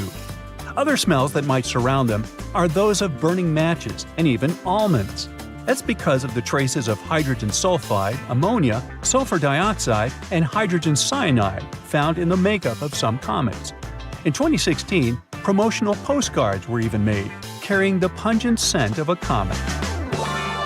Now, in any career field, the average worker is productive for around 60% of their working time each day. But if we talk about office workers, this percentage drops drastically. One study determined that the average office worker is productive for a mere 2 hours and 23 minutes per day. The thing is, employees are interrupted in general every 3 minutes and 5 seconds. And it takes people a whopping 23 minutes to get refocused after an interruption. It means that employees get 3 minutes of work done for every 26 minutes they spend at their workplace. Unbelievable. No wonder that statistically, people working remotely are much more productive. Scottish soccer team Inverness Caledonian Thistle Football Club is known for using cameras with AI ball tracking to live stream their matches on YouTube. Well, once, in the 2020 match against our United to be precise, when a camera repeatedly tracked an official's bald head, mistaking it for the soccer ball. Uh-oh, what a blunder. Now, speaking of sports, football teams wearing red kits reportedly play better. Accordingly, the color of your attire affects not only how you're perceived by others, but also how you feel. A review of football matches in the past 55 years has shown that teams wearing red consistently play better in home matches than teams dressed in any other color. One more awesome story connected to sports. In order to draw some of the most wanted criminals out of hiding, the U.S. Marshal Service once came up with an offer crooks couldn't resist. They invited them to the Super Bowl. In December 1985, more than 100 people came to the Washington Convention Center after receiving a letter informing them that they had won tickets to the largest sporting event in the country. According to the invites, they had been selected randomly from a clearinghouse list of D.C. residents and were supposed to receive 2 tickets to the Redskins vs. Bengals game that day. But to get in, they had to come to a pre-game party to collect their tickets. And guess what? The plan worked like a charm. Over 100 criminals were arrested, which made Operation Flagship one of the most successful in U.S. police history. Now moving on. Your brain is eating itself non-stop. Wait, don't panic yet. It's a totally normal process known as phagocytosis. During this process, cells envelop and consume smaller cells or molecules to remove them from the system. Luckily, phagocytosis isn't harmful. It actually helps preserve your gray matter, keeping it in top shape. Boy, I could use more of that. Giraffes are 30 times more likely to get hit by lightning than people. Between 1996 and 2010, there were just 5 documented lightning strikes on giraffes that ended tragically. But if we consider the fact that the population of the species was just 140,000 at that time, it makes for around 0.003 lightning casualties per 1,000 giraffes each year. This is 30 times more than the number of tragic accidents involving lightning strikes that happen to people. Animals experience time differently from us humans. To smaller animals, the world around them moves more slowly. For instance, salamanders and lizards experience time not as fast as, let's say, dogs and cats. All because of the perception of time, which depends on how quickly the brain can process incoming information. And finally, snails do have teeth, between 1,000 and 12,000 to be precise. These teeth aren't like ours though, so there's no need to picture snails with silly toothy grins. Snails' minuscule teeth are all over their file-like tongues. So there. You know how it goes. As the years pass, common knowledge slips away faster than you can say, "What's that thingamajig for?" Just think, our grandkids will probably be scratching their heads over the buttons on our old-school phones. So it's no wonder that some ancient artifacts have got us all stumped too. Take a look at this funky object. Any guesses on what it is? A musical instrument, a toy, or maybe something out of this world? Beats me, and even the experts have no exact answer. This little guy is a Roman dodecahedron, discovered by some amateur archaeologists near Lincoln, England. It's shaped like a fist and made of a mix of metals. Now, as for what this thingy was used for, that's the million-dollar question. Supposedly, these guys were all the rage back in the day in northern Gaul and Roman Germany. According to some ancient maps, similar dodecahedrons have turned up in Europe, Britain, and even along the maritime Silk Road in Southeast Asia. The plot thickens as more and more of these dodecahedrons pop up. Some had wax inside, leading scientists to think they were candle holders. Others think they might have been used for knitting gloves, since none have been found in warmer regions. There's even one found in Geneva with zodiac signs etched on it, sparking some woo-woo theories about fortune-telling. And now a fresh discovery has got everyone's head spinning. Could this be some kind of sacred tool for the Romans? Who knows? Maybe it's the first multi-tool ever, invented way before Swiss Army knives were a thing. Carved stone balls from Scotland are another historical mystery. They most likely date back to the late Neolithic period and come in various types, from sandstone to granite. They're all roughly the same size and have intricate, evenly spaced patterns of circular bosses or knobs. Most of these designs have 6 bosses, but the number can range from 3 to 160. Some of these balls are more skillfully crafted than others, and a few even have extra decorations. There are over 400 carved stone balls and mostly found in Scotland, although some have turned up in northern England and Ireland. These stone balls rarely show signs of damage or use, and there are no clues that would give away their function. Most experts think they weren't practical tools, but had some symbolic or social importance, probably a sign of power or prestige within their communities. The Folkton drums are the 3 stone cylinders from Neolithic Britain, discovered in the late 19th century in a burial mound in East Yorkshire.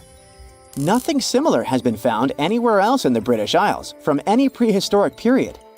Each drum is decorated with unique designs covering the sides and domed tops. The decorations are mostly geometric, arranged in panels with stylized human faces peeking out from 2 of the drums. Recent studies of the artifacts using new technologies show that the designs had been carved and recarved over time. A team of experts also analyzed the composition of the drums, and it turns out that they were made from local chalk. In the late Bronze Age in Europe, long before coins became common, finely crafted metal objects served as portable wealth and symbols of high status. Across Europe, archaeologists have found all sorts of artifacts, from gold adornments worn by elites to large bronze cauldrons used in feasts. Beautifully decorated gold rings discovered in Wales are among these items. They're known as lock rings and may have been used to hold hair.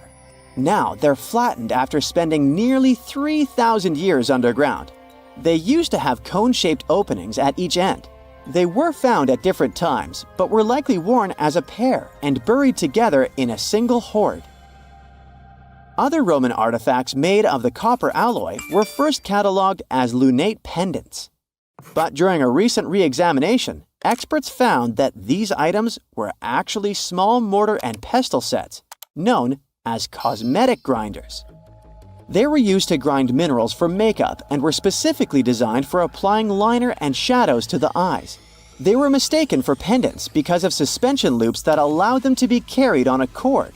These cosmetic sets from the 1st century of the current era were unique to Britain. They prove the influence of imported cosmetics and beauty trends from the Mediterranean and Roman provinces, including Egypt. The Salzburg Cube, also known as the Wolf's Egg Iron, was discovered in the late 19th century in Austria. It doesn't really look like a cube, but is more like a rounded object with 2 flat sides. Down the middle, it has a groove, and the surface is covered with pits and craters. Workers accidentally found this artifact when they blew apart a piece of coal. The coal seam it came from is thought to be over 60 million years old. The Salzburg Cube moved between museums, mysteriously vanished in the early 20th century, and then showed up again. Some researchers thought it must be a Victorian-era candlestick holder, but still, no one knows the true story of the cube or its current location. Archaeologists have unearthed an incredible historical find in Pakistan, an ancient sphinx estimated to be around 12,500 years old. The region where it was found was once a busy center of the ancient Indus Valley civilization. It had advanced urban planning, intricate art, and sophisticated drainage systems. The discovery of the ancient Sphinx is a good example of their progressive art. We all know of the Great Sphinx of Giza, but what was the significance of the Sphinx in the Indus Valley culture?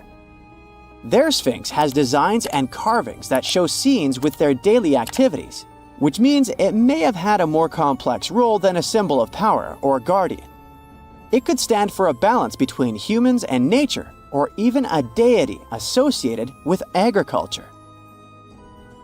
Aroca in Chile sits on the sandy dunes of the Atacama Desert, known as the driest desert in the world. Long before this coastal town was built in the 16th century, the Chinchorro people called this region their home. Archaeologists found hundreds of their mummies. Radiocarbon dating showed that these mummies are over 7,000 years old, which makes them 2,000 years older than the famous Egyptian mummies. The Chinchorro used special techniques to preserve the mummies, not just relying on the dry climate for that. And unlike the Egyptians, they didn't just do it for the elite members of their society, but for everyone, no matter what age or status they had. The local people living in Aroca now are so used to finding mummies in their backyards that they don't feel weird about living among them. In the winter of 1850, a powerful storm with extra high tides hit the west coast of Orkney, Scotland. The wind and waves ripped away the surf, covering a mound, and revealed stone-built structures beneath. A local antiquarian decided to dig up the village that he thought was from the Iron Age. He managed to unearth the remains of 4 houses and many artifacts from 2 villages. The villages had been buried under sand, so everything was really well preserved.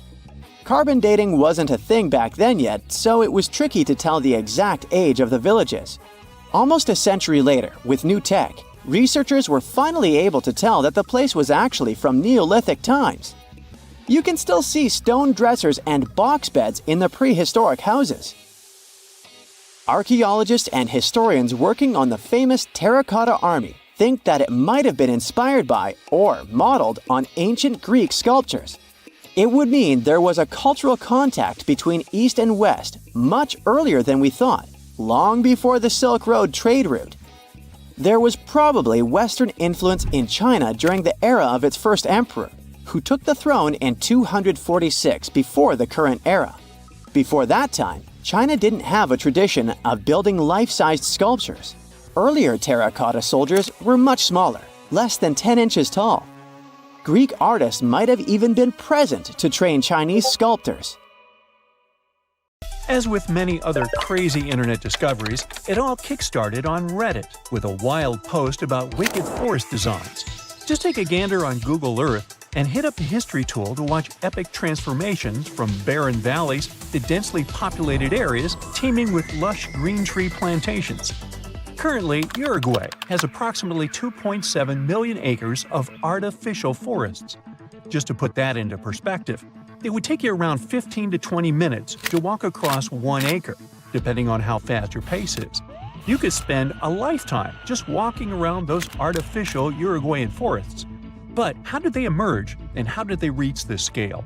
So there's this process called afforestation, where trees are planted in previously non-forested areas. This initiative was implemented as part of a larger plan to increase the country's forest cover, resulting in Uruguay now exporting an impressive $2 billion worth of wood pulp annually. Despite native forests only covering 5% of the country, these artificial forests occupy a significant 6%. Another cool thing about these forests is that they have special trees that originally couldn't be found in Uruguay. It was decided to plant eucalyptus trees there, as they show impressive results in terms of how fast they grow. A tree can get through a whole cycle, from a little plant to one ready to be harvested, in as little as 10 years. Yeah, not as impressive as bamboo, that grows a couple of feet a day, but still faster than a common Uruguay tree called the Tree of Heaven, which takes about 25 years to get full-sized. By the way, it's considered pretty fast too. Now this funky forest in Japan is literally turning heads. In the Miyazaki Prefecture, there's a group of Japanese cedar trees that are causing a buzz with their unique concentric circles reaching toward the sky. A recent aerial photo captured these crop circles, and now everyone is scratching their heads trying to figure out how they came to be. But fear not, there's no extraterrestrial invasion involved. It turns out this cool formation was actually a carefully planned project from almost half a century ago. Back in 1973, researchers planted these trees in specific radial increments to create these mesmerizing circles. I mean, 50 years ago, Google Earth was nowhere around. But looking at that forest, you might think that the Japanese have been preparing to boast their forest on the internet for half a century. Now, what's even more fascinating is how the trees grew in a curved shape, spreading out in an unexpected way. Originally meant to be harvested after 5 years, there's now talk of preserving this circular forest because of all the newfound interest. Now, look at this portal in the forest. There's no way it could have emerged naturally, right? If your first guess was that it was a piece of contemporary art, you were right. So, this portal is located in southern Estonia, and it was created by Finnish artist, this guy. This portal is far from being his only creation. He's had other crazy projects too. Like, he once sailed to Estonia in a boat made of bark. He also chopped down a forest plot, sorted all the materials for months, and then made an installation the same size as the original plot. There was even a time when he cut a line in ice with a chainsaw and ended up in a freezing swamp. This guy definitely knows how to surprise people. Most of his works are nature-related, so you probably shouldn't be surprised that this forest portal is yet another creation of his. What do you think the artist wanted to convey through this portal? Let us know in the comments. Trees are something that are definitionally straight, right? Well, not as long as you're in the crooked forest in Poland. Near the ground, the trees there bend sharply to the north, then magically straighten back up after a little detour of 3 to 9 feet. It's like they're doing the limbo, but with trees. The mystery of how these trees ended up swerving like they're on a roller coaster is still unsolved. Some think humans might have intervened to create some funky furniture or boat-building material, while others blame it on a wild snowstorm. Nobody knows for sure. Regardless of how they got this way, the Crooked Forest is a hot spot for tourists and nature lovers. If you ever come to Poland, make sure to visit this nature's wonder. Welcome to the Goblin Forest, a magical section of East Egmont that will make you feel like you've stepped into a fairy tale. This enchanting forest, also known as the Kamahiwa, is famous for the abundance of gnarly kamahi trees that give the whole place an eerie yet stunning vibe. As you hike through the Goblin Forest, you'll be surprised by lush greenery, moss-covered trees, and falling rays of sun that create a truly enchanting atmosphere. It's a photographer's dream come true. Now, while you might not find real goblins or mythical creatures in the forest, yeah, I know, it's a bummer, you will still encounter a variety of native bird species.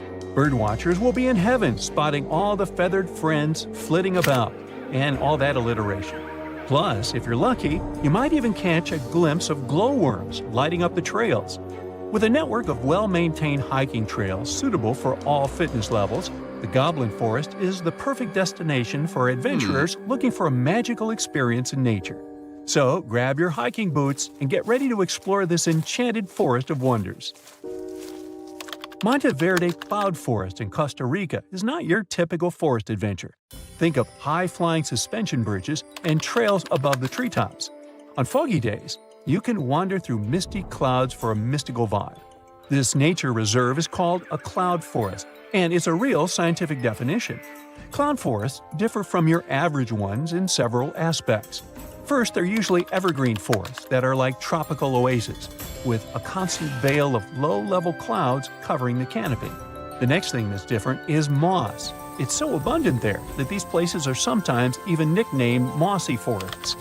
Going back to Monteverde Cloud Forest, however, it's more impressive if you visit it on a foggy day. But even on clear days, the views of the lush greenery are absolutely stunning. Now, if a regular forest sounds a bit boring to you, our planet has something more fun to offer. How about an underwater forest? Whether you're a local Oregonian or just passing through, Clear Lake is definitely a dive spot you've got to check out. True to its name, Clear Lake lives up to its reputation, with crystal clear waters boasting up to 100 feet of visibility. It's like swimming in a massive pool. But brace yourself, because it's a chilly 38 degrees Fahrenheit all year round. Nah, I wouldn't venture in there. It's more adapted for penguins, I guess. Well, never mind. This lake is special because of its history. It was formed over 3,000 years ago by volcanic activity that redirected a river, preserving ancient trees that you can still see standing tall underwater today. There's this section known as underwater forest, where you can see ancient trees deep down. An underwater forest walk sounds fancy, doesn't it? And in Madagascar, there's not a forest, but an avenue of trees. But the trees are so majestic, this avenue can rival with the coolest actual forest. I'm talking about these awesome, gigantic baobab trees. Picture this, an 850-foot stretch of road lined with 20 to 25 massive baobabs, towering at about 100 feet tall. In terms of height, it's as if this alley was packed with many Rio's Christ the Redeemer statues. Even a 6-foot guy would feel insecure there. And if you venture just 4 miles away, you'll find the baobab amaru, 2 baobabs that grew twisted together like a love story. Legend has it that they represent an impossible love between 2 young villagers who dreamt of a life together. Now they stand there, intertwined for eternity.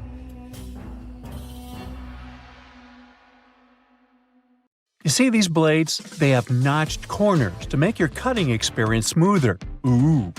The front edge notch helps with separating blades during manufacturing, while the trailing edge notch helps the blade glide easily. And a fun fact, that notch on the front also helps you spot unused sections of the blade, just a little visual indicator to make your life easier. When it comes to silver versus black blades, they're both made from the same stuff. But black blades are sharper and are better suited for cutting through tough materials, while silver blades strike a balance between cutting power and durability. If you want that extra cutting oomph, go for black. Oh, almost forgot. The only thing those blades aren't meant to cut is food. It has a rust-proofing oil coating, which is not safe for humans. Check this one out. It's totally giving me childhood vibes. Now, I remember my grandma having tomato-shaped pincushions just like this, and sometimes they would look more like a salad, with a little pepper thrown in there. Well, believe it or not, this salad actually has a purpose. The tomato keeps your pins in place, while the pepper keeps them sharp. Those peppers are filled with sand, which helps keep your pins nice and sharp. And it's not just sand. Crushed walnuts can also be used to keep your pins in tip-top shape. Now look at this multiple pocket tool and this little hook on it. It's a bit of a mystery, but it's actually pretty handy. I counted at least 4 different applications. 1. You can use it to carry all sorts of awkward stuff, like camping gear or heavy parcels. 2. Need to twist some wire or play around with knots? The parcel hook has got you covered. 3.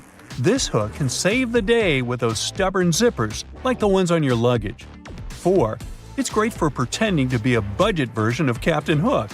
If you know more applications, let me know in the comments. Apple users, with this feature, you'll never get laundry surprises again. Now, I bet you've had this situation at least once in your life. You wash your stuff, and when you take it out of the washing machine, the size seems to only fit your cat. Your iPhone camera can actually translate those funky laundry symbols for you. There are 2 requirements though. You must have iOS 17, and your phone must be in English. Take a photo of the care label, go to the Photos app, and see the details of the image.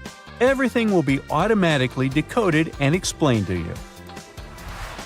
Now, many toasters come with nifty removable crumb trays at the bottom.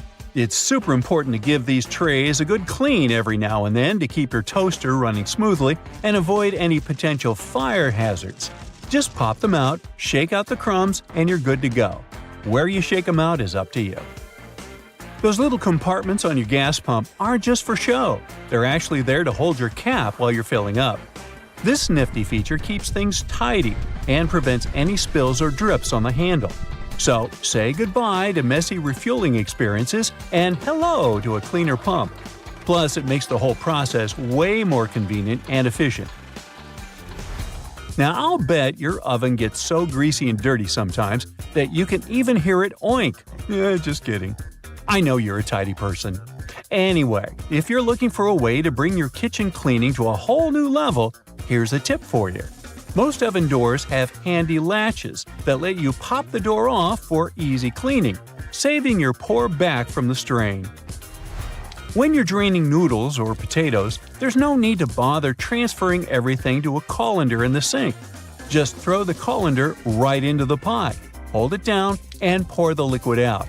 It makes life so much easier, especially when you want to save that starchy water for recipes. It's a must for authentic pasta, by the way. So let's say you've snagged this gem at a thrift store a while back for just under $1. It's seen better days, serving as an ashtray, but you decide it's time to give it a new lease on life. Here's the lowdown on how to make it shine again. Mix up a solution of boiling water, baking soda, and table salt in a bowl lined with aluminum foil. Let the piece soak for about 15 minutes and repeat this process 3 times. In between soaks, gently scrub any rough spots with a microfiber cloth. After the final soak, dry the piece off and rub on some toothpaste, baking soda, and peroxide. Buff out any remaining tarnish with a clean, dry microfiber cloth. Rinse it off, and now your piece is practically gleaming like a mirror. These aluminum foil boxes have nifty little tabs on the sides that make it super easy to grab a sheet without any hassle. It's like a fancy little bonus that makes the product a breeze and ensures you'll have a smooth sailing experience every time. Manual can openers often come with a handy built-in feature, also known as a bottle opener. It's like getting 2 tools in one.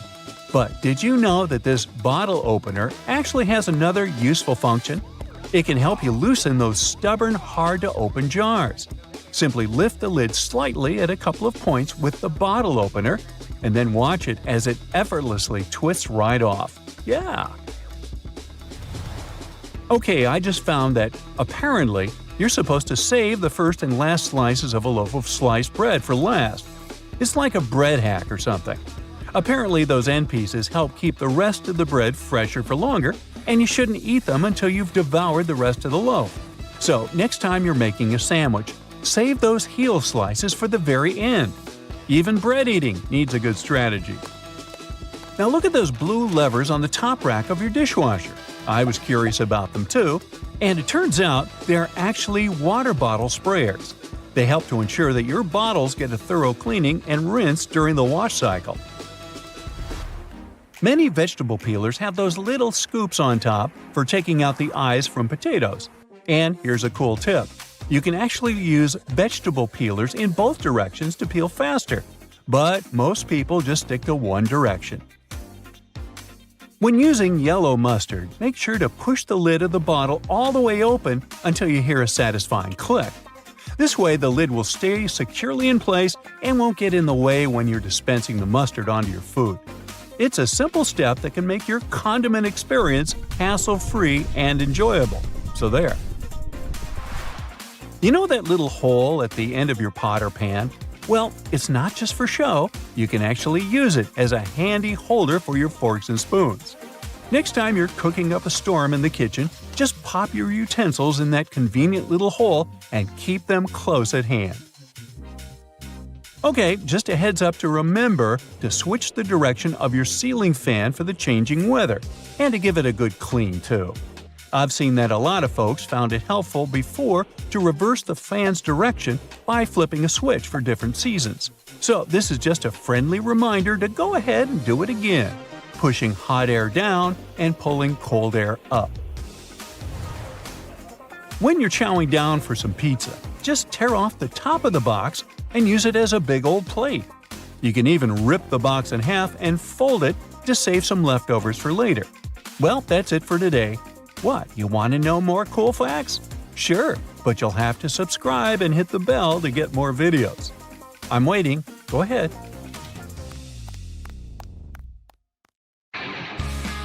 So a whirlwind of events is happening in the smartphone world right now.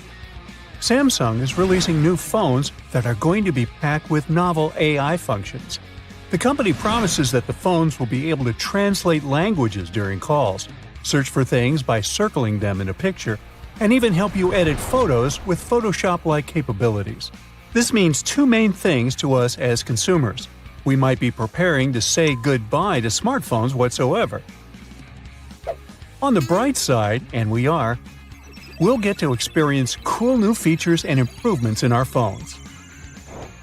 In 1994, the Motorola 888 was a hit, but it only gave you 15 minutes of talk time a month. Wow. Then Motorola came out with the Razr V3, thin, sleek, and packed with features like texting and games. Ooh. In 2007, Apple changed the world with their first iPhone. It wasn't just an upgrade, it completely flipped the script on how we see phones. It introduced a touchscreen. Before iPhone, most phones had physical buttons or keyboards. It also gave us App Store, made it easy to access internet wherever you were, and of course, had a great built-in camera. Today, we have an iPhone 15 and live in a world where most everyone has a smartphone. Over 2 billion smartphones have been sold all over the world. Nearly 7 out of 10 people on the planet own a smartphone now. The new generation has been using smartphones since birth, so they won't be impressed much by new functions, and they won't strive to buy all new models. And sure, these new models are faster, snappier, and take amazing photos, but if we take a closer look, they're pretty similar in how they look and work. It feels like we hit the ceiling. This is why smartphones might go out of fashion in the future. Progress keeps moving forward. If companies want to make successful sales, they need something groundbreaking. Now, we don't just look for ways to make our screen sharper or our connection faster. We're looking for big, fundamental changes in how we use technology every day.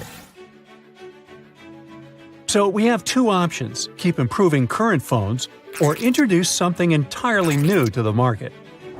There are a couple of crazy ideas.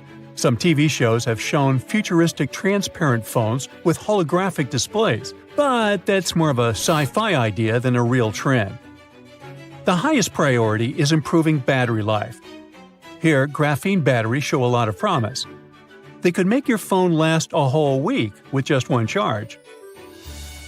Graphene consists of a super thin layer of carbon atoms arranged in a unique pattern, like a honeycomb. This structure gives graphene amazing properties. It conducts electricity and heat really well. It's super flexible and strong, and it's incredibly lightweight. It can be used to make supercharged batteries. They can store and release energy super quickly, which means your gadgets can charge up in a flash. Companies are already working on batteries. But the main problem is to figure out how to make them in large quantities without spending too much money on production. Phone cameras got a great upgrade. Now we have a 100K zoom and can take pictures of the moon with almost telescope-like quality.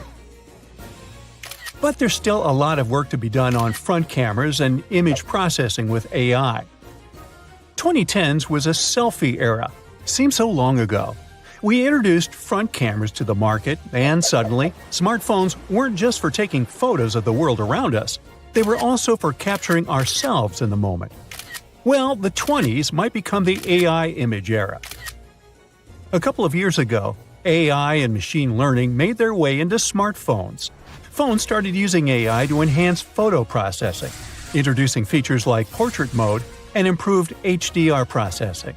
And companies don't plan to stop here. With AI, smartphones can now enhance image quality, recognize scenes and objects, and even stabilize shaky videos in real time.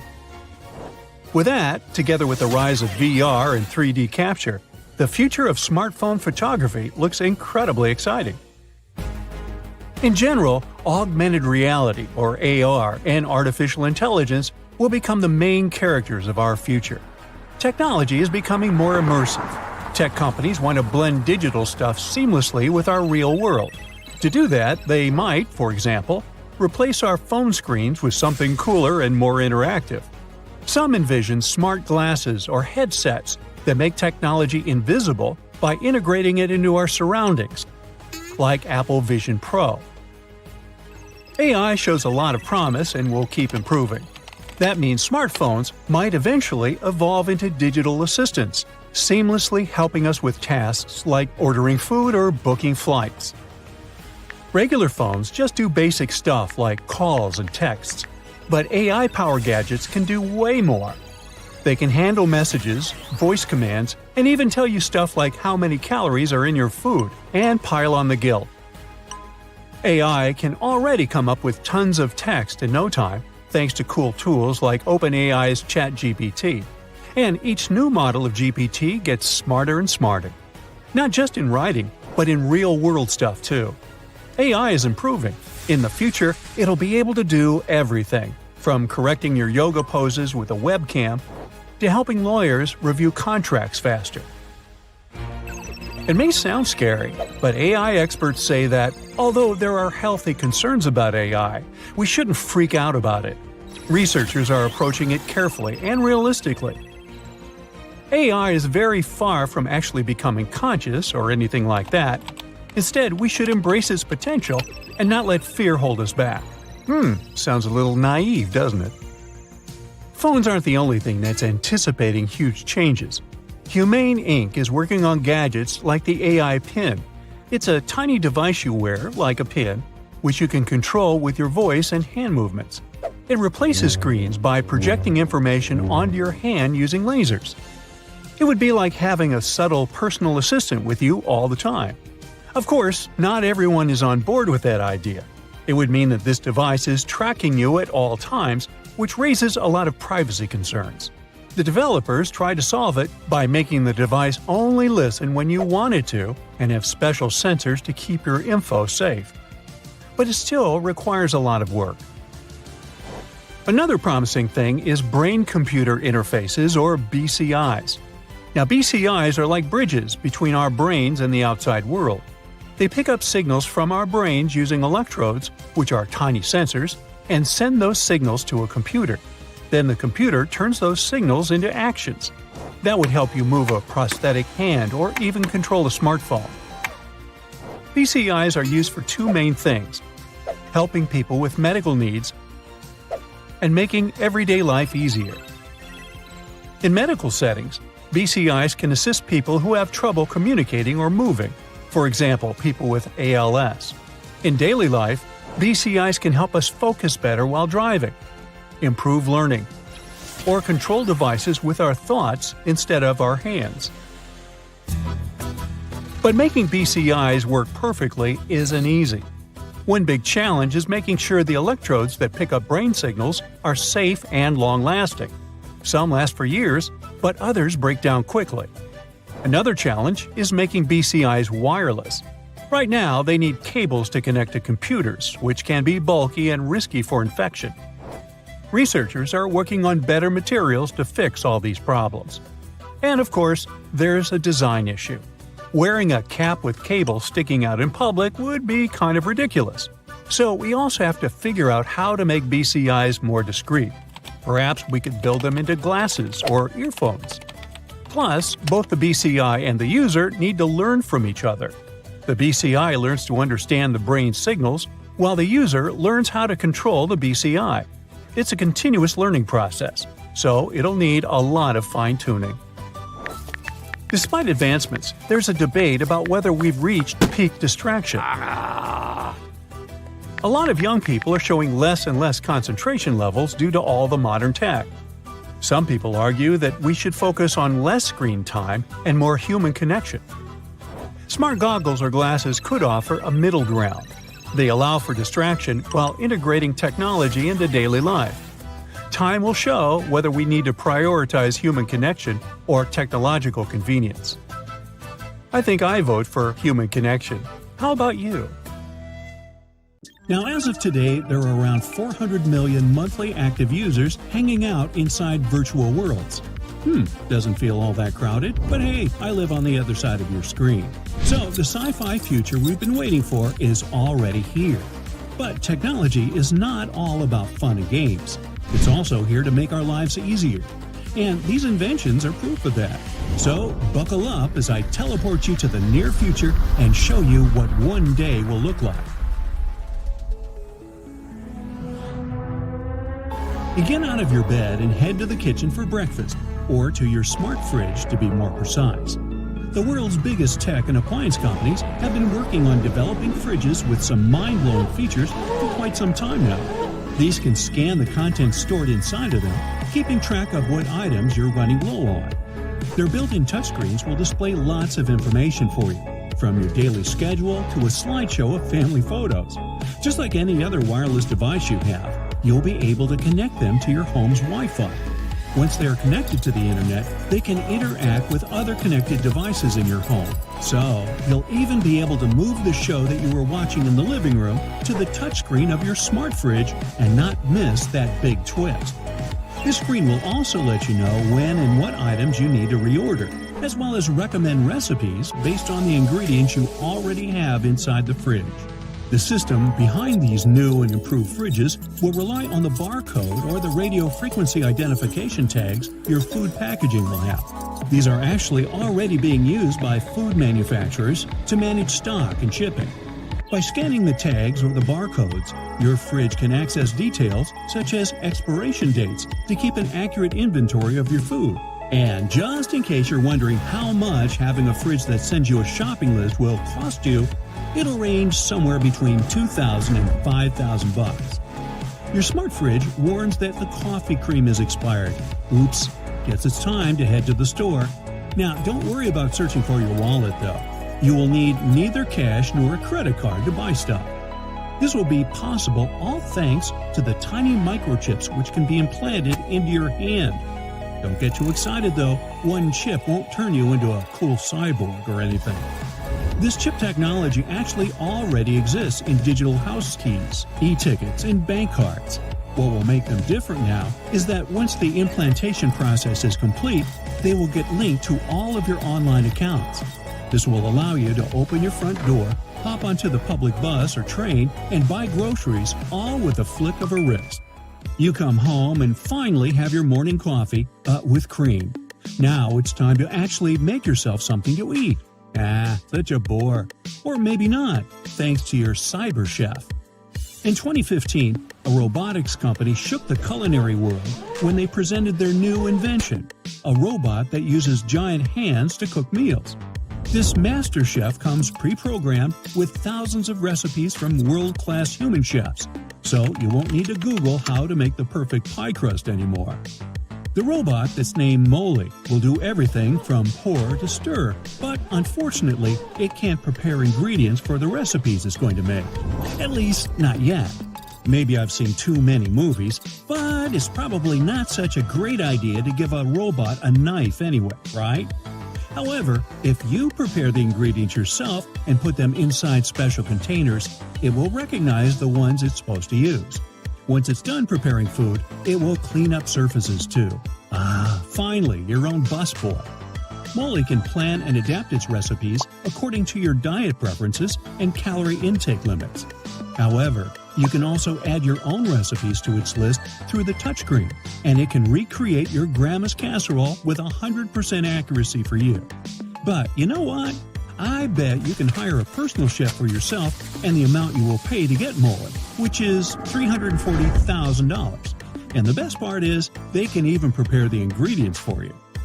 Now, as the clock strikes noon, you'll receive a text message from your mom.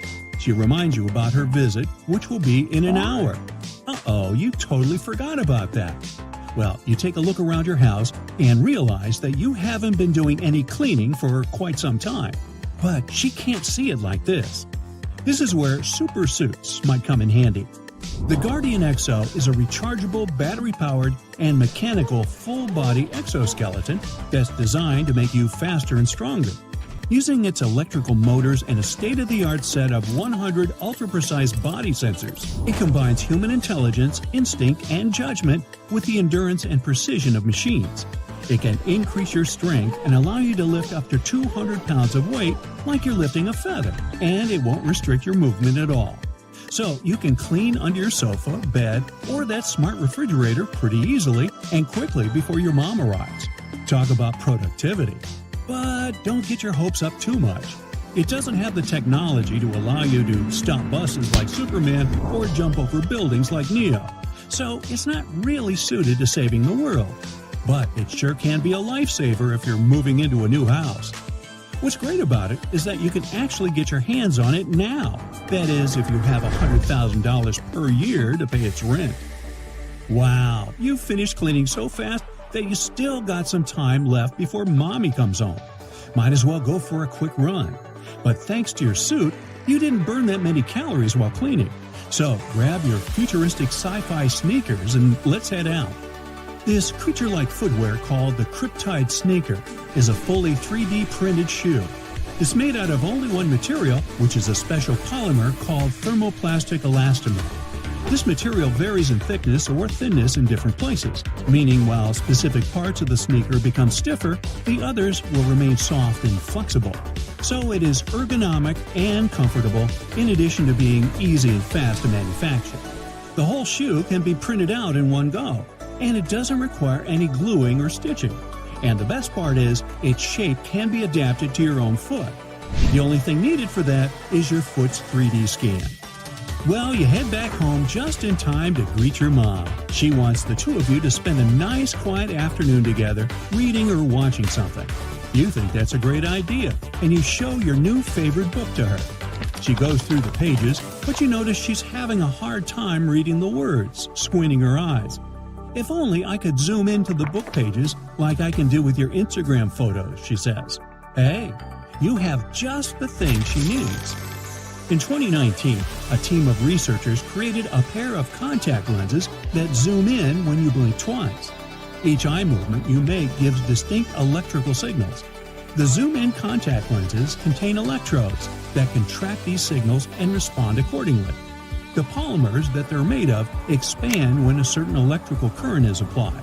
So, when you blink twice, the lenses increase their magnification and make everything appear 32% larger for you.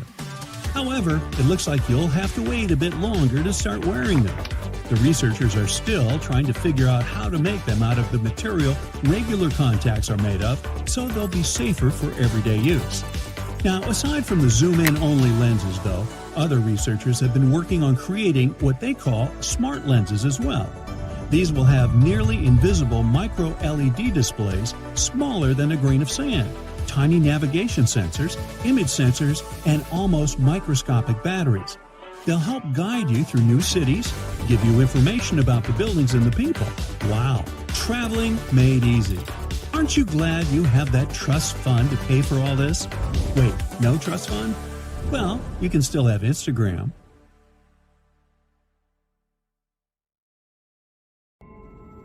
They say, whoever they are, the future is just around the corner. Well, no, the future is already here. And these cool new inventions are here to prove it. Who knows? They might just help save you as well as the planet. Now, this robot is unstoppable. And don't worry, it's not going to take over the world or anything. Probably. The thing you are looking at is called a Beine robot. What distinguishes it from other soft robots is that it's super tenacious when it comes to making it through difficult terrains and tight spaces, which makes it appropriate for missions like search and rescue. The idea for this device actually came from real vines. The inventors were inspired by how a vine moves and grows, so they started thinking about ways they could replicate the same movement robotically. Eventually, they came up with a simple and elegant design that doesn't require any expensive materials. All they needed was some airtight tubing. Remember the water wiggle toys? I do. The mechanism of their soft robot acts just like that. Then, to make it grow out from the tip, they used compressed air. And just like that, the basics of their invention were ready. It's so easy that you can build one yourself in as little as a minute. Aside from being easy to replicate, their design comes with other advantages as well. It can enter gaps 1/4 of its original size. Sticky surfaces and sharp objects don't really affect it as long as the air pressure is continued to be applied. The inventors, of course, have upgraded their design and created different versions so that the robot will be able to perform various tasks. For example, they added a camera to the robot's tip, which made it ideal for things like archaeology. And the robot was even taken to the Andes Mountains of Peru to investigate some very narrow shafts underneath an archaeological site, and was able to explore 3 of the tunnels successfully. However, the use of Beine robots will not be limited to underground. It might be possible to use them for space exploration as well.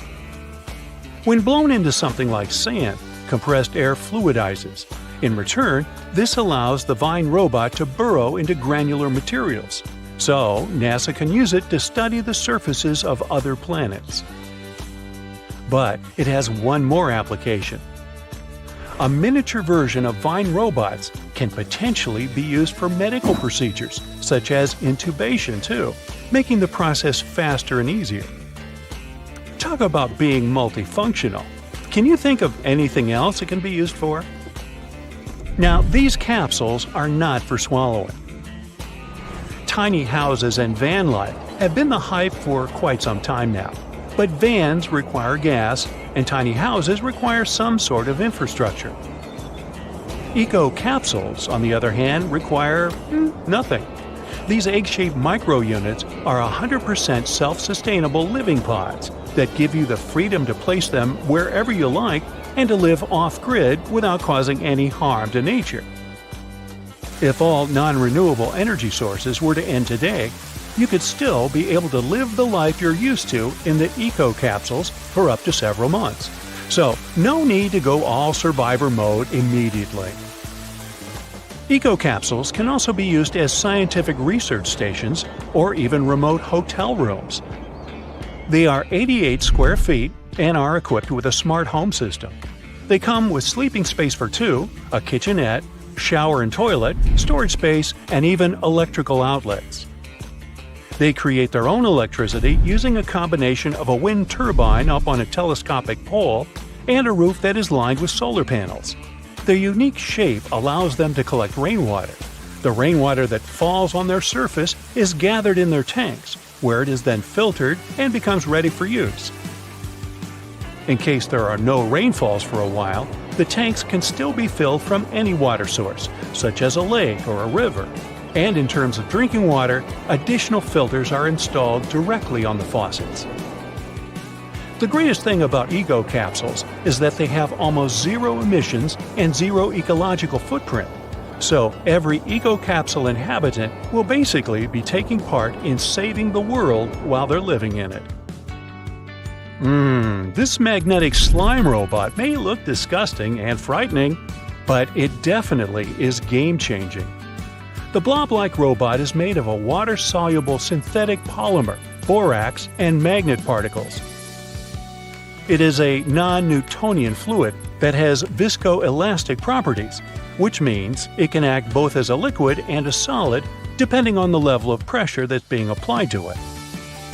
Accordingly, when you touch it quickly, it acts as if it's solid, and when you touch it gently and slowly, it acts as if it's a liquid. Hey, turn the pressure on me and I melt into a puddle, so I'm familiar with this. The tiny particles of magnets within the slime give it the unique ability to move. They can be controlled to make the robot travel, rotate, or form different shapes, such as a C or an O. There's no limit to which direction it can move, and from the looks of it, nothing can stop it from going. It can navigate passages that are as tiny as 0.06 of an inch, move around objects, and reach speeds of 1.2 inches per second. What's even more groundbreaking is that it can stretch 7 times up to its original length, grab onto multiple things simultaneously, and even extend tentacles in different directions. It's shown to be able to conduct electricity and pull wires together, which gives it the capacity to switch and repair circuits. In the future, the creators of the slime hope that it can be used for medical procedures, such as retrieving objects from the digestive system that are swallowed by accident. Sorry, I can't help myself.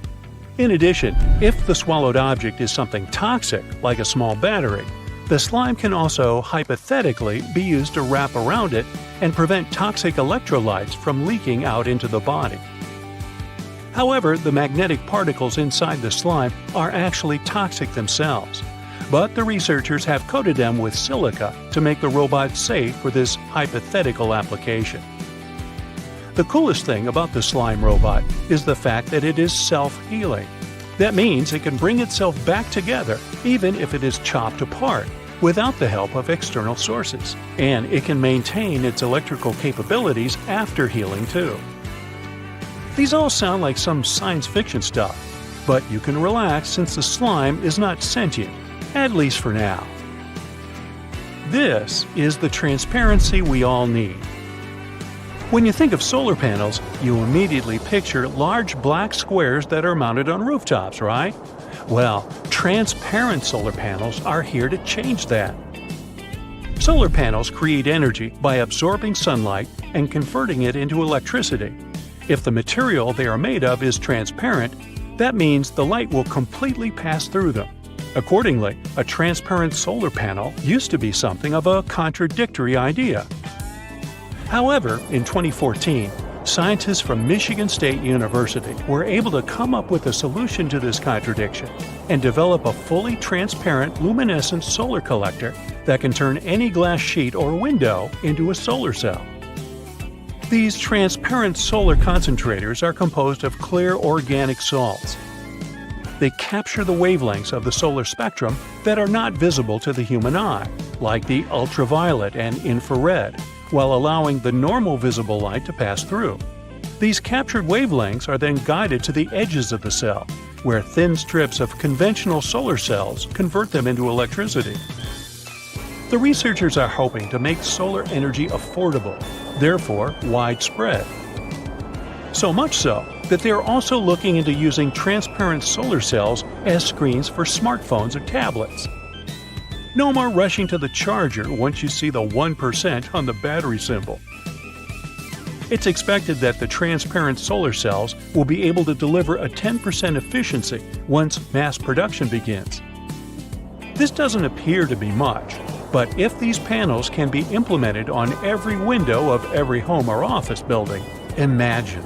They can for sure help to change the future. Have you ever wondered how cool buildings of the future are going to look? Well, hold on tight because artificial intelligence is here to revolutionize the world of architecture. AI is a great sidekick.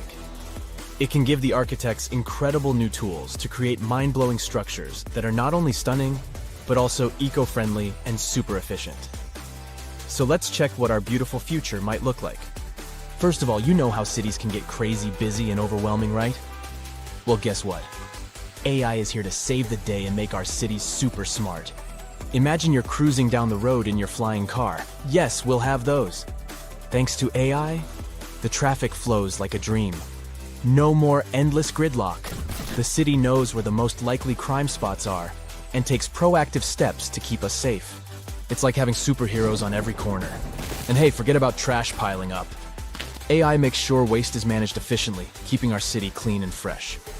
They can act as a city manager who can optimize everything from traffic to safety and even waste disposal. They can analyze tons of data from all sorts of places like sensors and social media. With all that information, they can help city planners make brilliant decisions that make our lives better. Okay, so you stroll down the street, and your eyes are instantly captivated by an extraordinary building. Its futuristic curves and features make it stand out from the rest. And it not only catches your eye, but also gives Mother Nature a high five. You might think it was designed by a genius architect, but little do you know it was actually a collaboration between humans and artificial intelligence. Imagine having a super smart design buddy who can whip up thousands of incredible building ideas in a blink of an eye. That's what AI-assisted design software does for architects. It can generate and assess a ton of design options.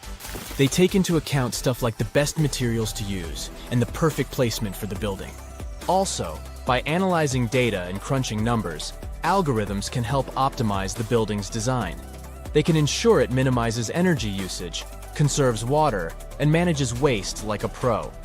Every building strives to reduce costs, save energy, and promote a better world. The result? Architectural masterpieces that are both jaw-droppingly beautiful and super practical. The cityscape of the future will be dotted with these awe-inspiring structures. Oh, but that wasn't impressive enough for you? Well, how about a stunning, futuristic building that seems to defy gravity? It's not made of traditional bricks and mortar, oh no. This marvel was created using the powers of 3D printing.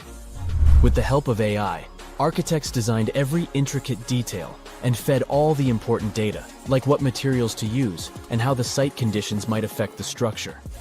AI algorithms worked their magic to optimize the design, making it both breathtakingly beautiful and rock solid. 3D printing is basically like having a magical machine that can create awesome structures straight out of a sci-fi movie, and AI jumps in to make sure these structures are not just pretty, but also strong. In the city of the future, 3D printing will become the ultimate architect's tool. It will allow them to create structures that were once impossible to build. From mind-bending shapes to intricate details, the possibilities are endless. But AI isn't just making buildings look great, it also makes them efficient and cozy. Let's say you step into a futuristic office building, and voila! The lights automatically adjust to match your mood, and the temperature is set perfectly for you. These futuristic buildings are capable of sensing and responding to their surroundings, just like you do. They control the lighting, keeping it just right for the time of day. They manage the temperature, so it's always cozy and comfortable. They even keep a watchful eye on security and fix small issues before they become big headaches. So, the smart building knows when people come and go, so it optimizes energy usage accordingly, saving the planet and some cash along the way. Now the cool thing is, all these aren't the only possibilities. How about turning skyscrapers into a vertical forest? Recently, an architect from India got super excited about the power of artificial intelligence. So, he decided to team up with an image bot called Midjourney to create a vision for the future.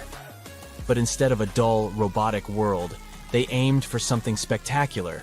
With text prompts like utopian technology and futuristic towers, the architect and AI got to work. Guess what?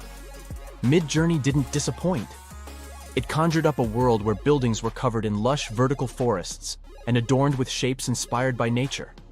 They wanted to create a sustainable future that harmonized with the environment. The architect, Manas Bhatia, is super positive about AI's potential. He doesn't see it as a threat to his job, but as a powerful tool for positive change. He envisions a future where architects and AI collaborate to make breathtaking designs. In his project, Bhatia even asked the AI to imagine symbiotic and hollowed structures, and it responded with pictures of apartments nestled within hollowed-out trees. Imagine a world where the building itself becomes a living, breathing part of nature. Well, Bhatia believes that nature should play a big role in architecture.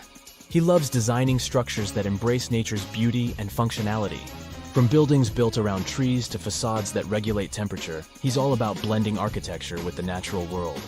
With architects like Patia and the superpowers of AI, the future of cities is going to be amazing. So get ready to step into a world where nature and technology coexist in perfect harmony. It's a dream we can't wait to see come true. Or if you're not a big fan of trees, how about this? Skyscrapers that aren't made of solid bricks, but instead, they're inflatable wonders. Zumo, an architectural practice in Barcelona, used the magic of AI to bring these wobbly structures to life. These inflatable superstructures rise above future cities like illuminated balloons in the sky. Here's the best part. These inflatable buildings have sustainability superpowers. You can pump them up to towering heights, flatten them for easy transportation, and rebuild them wherever they're needed. Plus, they're powered by renewable energy, reducing their impact on the environment. Pretty cool, right? Phew. The future is zooming toward us like a rocket. Artificial intelligence can become the secret sauce that makes architects' work extra special. But hey, with great power comes great responsibility. We need to use AI wisely and ethically.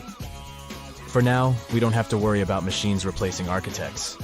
Artificial intelligence still needs a human hand, or else we might end up with buildings that look like mashed up bananas or ice cream cones, unless that's your thing. In addition, humans have one important advantage. They, well, are humans.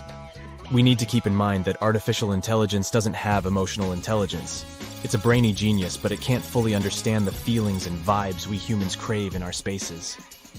So, we must remember to infuse our designs with that human touch, those warm and fuzzy elements that make us go, "Ah, I feel right at home." And let's not forget that AI is still learning. It's basically just taking its first steps, and we need to be patient and give it time to grow. Rushing things too quickly could lead to wonky designs or buildings that look like a jumbled puzzle. This might look cool if you like avant-garde architecture, but for regular folk, no thanks. So, as the future unfolds at warp speed, let's embrace the wonders of AI in architecture. But let's also remember to balance its brilliance with our own human touch. Together, we can create a future where buildings are not just functional, but also filled with heart and soul. It's an adventure that's out of this world. The most incredible technology for transporting things and people could be teleportation. Unfortunately, we won't see a teleportation machine in the near future. But we will be able to ride perfect self-driving cars with autopilots on the road and in the air. We will also ride flying motorcycles and take a vacuum train to get from New York to Los Angeles in just a few minutes. So, let's start with self-driving cars. The principle of operation of almost all such vehicles is the same. The car has cameras and sensors, high-precision maps, and radars that scan the situation on the road. A common system unites such machines.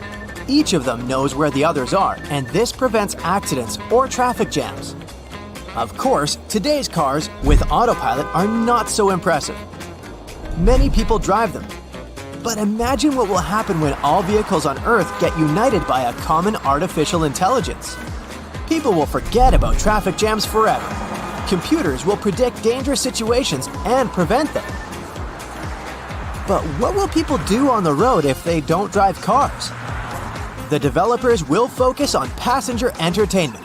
The car will be able to tell you the exact time of the trip. Do you need to arrive at noon sharp? Okay, the car may intentionally slow down or increase its speed. It will turn into a real electronic assistant. You can have a meeting, order food, and choose a movie with the help of voice control. The driver's seat has a mini movie theater, a game console, or a mini refrigerator.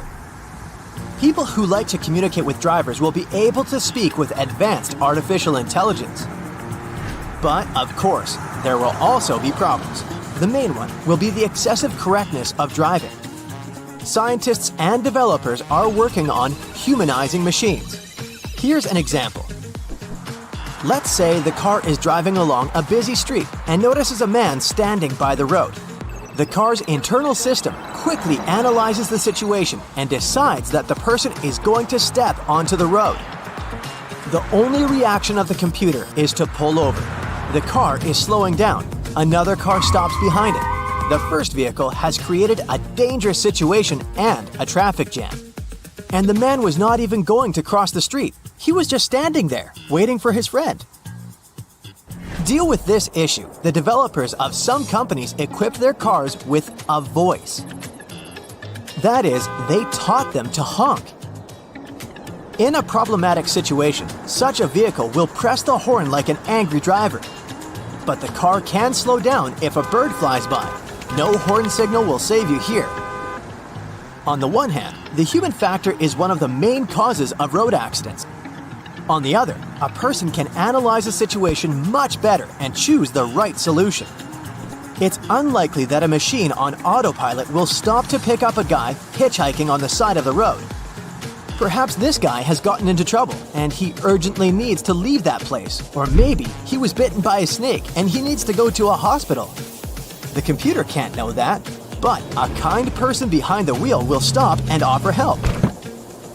Even if the world gets rid of traffic jams, people will strive for something more, whether on the road or in the air. Many engineers believe that autonomous flying taxis and buses are the future of transport. But gravity-powered flights will appear in the distant future. Such machines will work on the principle of a helicopter. They will be stylish small helicopters equipped with autopilot. Uber and other companies are investing in such technologies, and you might soon be able to use them. Let's say you're late for some event. You open the app and book the helicopter closest to you. Next, you go to the roof, where many aircraft are parked. Then your pilot takes you to the parking lot of your destination. And from there, you quickly reach the location you need. And imagine the same thing, but for many people at once. You arrive at a particular train station and get on a bus with wings. It takes off and follows a long route, taking you and other passengers to another city. And what if such giant buses could take you into space? Not only cars will have propellers, but also motorcycles. There are already hover bikes designed for one passenger. You put on a helmet and sit on a small device. In 2025, you will be able to buy such bikes for $50,000. Unlike flying cars, hover bikes cannot take off to a great height or accelerate to high speeds. But in the future, this technology will evolve. Air taxis and autopilot cars only work in the air or on smooth roads. But what if you need to cross an area with a mountainous landscape or swamps? For such off-road areas, Hyundai has developed the coolest SUV. Instead of wheels, it has legs. This walking vehicle passes through difficult sections and does it with maximum comfort. Each leg has knees and can bend. It will take you to a high hill or even to the top of a volcano. Soon, you won't need to go shopping because stores will come to you. Toyota has already created an unusual car you can turn into a store with any goods. Clothes, groceries, toys, jewelry, whatever. Such vehicles could improve delivery services and provide more comfort to people on trips. But the most incredible technology that will appear in the future is the Hyperloop. It's a train on an aerodynamic cushion. Imagine a capsule traveling at a speed of 760 miles per hour inside a vacuum tube. The interior resembles a spaceship capsule. You take your seat and fasten your seatbelt. Right now, you're accelerating to a speed that exceeds the speed of sound. But inside the cabin, you don't feel this speed. If you watch this train from the side, it will pass by you faster than you blink, and that's how it works. You know air hockey, right? The puck easily flies through the entire area because small holes all over the field release a thin layer of air. The puck doesn't touch the field itself, it levitates. There's no friction, so it just moves around the area. The Hyperloop works on a similar principle, but the air is coming from the capsule, not from the tube. Thus, a tiny distance appears between the capsule's walls and the tunnel. And with the help of an electric motor, the train is set in motion. Okay, we figured out the friction force, but what about air resistance? The fact is that at very high speeds, large objects can't move quickly if the air is very dense. You literally crash into the air, and it limits your speed. Standard airplanes fly at an altitude with much lower air density to develop high speed. That's why the Hyperloop will move inside the pipe. Special equipment pumping the air out of this pipe will work on certain sections of this route, but some air will still be there since creating a complete vacuum requires a lot of energy. A special fan on the train's nose will move all the incoming air under the capsule. The movement of a vacuum train resembles the work of pneumatic mail. This is when parcels pass through pipes installed in a building, and these parcels move through the pipes thanks to air compression. The Hyperloop should work using solar panels installed on the roof of the pipe. Elon Musk has long come up with this idea, but its development has some difficulties. The air gap between the tube and the capsule must always be the same. Any pipe crack, bump, or stone can destroy the entire structure. What if a small earthquake happens somewhere? But if engineers manage to develop this technology, we will be traveling from Los Angeles to New York in just a few minutes. In 1925, magazine publisher Hugo Gernsback created the Isolator, a bizarre-looking helmet for people who need to concentrate properly. Its first version was made using wood and felt. But Gernsback wasn't satisfied since it didn't block all the external sounds as well as he had hoped. Then, he redesigned the device, removing the wood and adding glass so users could see through it. But a problem emerged. The helmet could only be worn for about 15 minutes at a time before the user became drowsy. 38 years later, Gernsback presented the Tell-Eye glasses, a handy, pocket-sized portable TV set. You might find them funny-looking, but to be honest, today's VR goggles are only slightly less geeky. The Tell-Eye glasses weighed about 5 ounces and were built around small cathode ray tubes that ran on low-voltage current from tiny batteries. The device had a separate screen for each eye, which meant it could display stereoscopic images, working pretty much like 3D glasses. Gernsback promised that users faced no danger of being electrocuted, but, well, people didn't take his word for granted. Meet the Beauty Micrometer, also known as the Beauty Calibrator. This 1930s technology definitely looks like a Clockwork Orange device, but it was actually designed to enhance people's beauty. The specialist placed this thing around a person's head, and the flexible metal strips helped calculate facial measurements with great precision. The inventor was particularly focused on 2 measurements. The heights of the nose and forehead should be the same, and the eyes should be separated by the width of one eye. If the beauty micrometer spotted an imperfection, they suggested using makeup to correct the situation. So this device was supposed to be a big deal for actresses and actors working in the movie industry, but it was a flop, and it definitely didn't become a nationwide craze. Sheet masks are all about aesthetics nowadays, but they were way more bizarre looking in the past. Take this ice mask created in the 40s by the legendary Max Factor Jr., who basically invented makeup for movie stars. He hoped that actresses would go to great lengths to get a mask like this to reduce facial puffiness, but that really never happened. Some people find those dimples around a smile to be the most charming and attractive thing ever. So, an inventor came up with the Dimple Maker back in 1936, which basically looks like some medieval dental equipment. The instructions were pretty simple. The user should stand in front of a mirror, smile to position the dimple maker correctly, and wear it 2 or 3 times a day for 5 minutes each time. The idea was to repeat the process until dimples appeared. But no surprises here, the thing couldn't really make dimples look better or create new ones. In fact, the Medical Association even stated that this device could bring you serious health issues instead of conventional beauty. Even the most experienced men can injure themselves by shaving from time to time.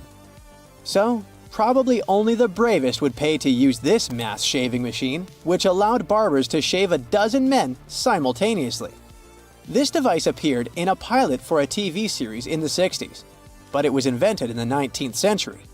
Still, the commercial success was never meant to happen, as this machine would simply never adapt to different face shapes. Another dangerous invention was the shoe-fitting fluoroscope. When shopping for shoes, instead of the usual try-on routine, people would step onto this cool machine that uses X-rays to show a real-time moving image of your feet inside the shoes. It's like a high-tech way to make sure your kicks fit just right. It sounds pretty cool, but these machines were actually dangerous, since they were blasting out a crazy amount of radiation. I mean, during a quick 20-second view, you'd get a dose way above safe levels. Even though the radiation was aimed at people's feet, a bunch of it would scatter around, exposing everyone nearby.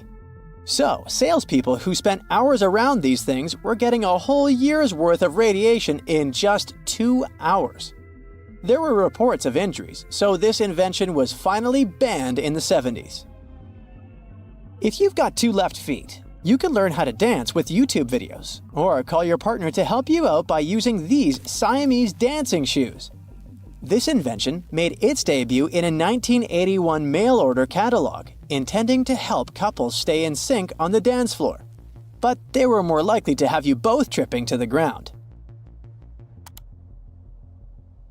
Let me introduce you to the auto skates, an invention dating back to the 40s.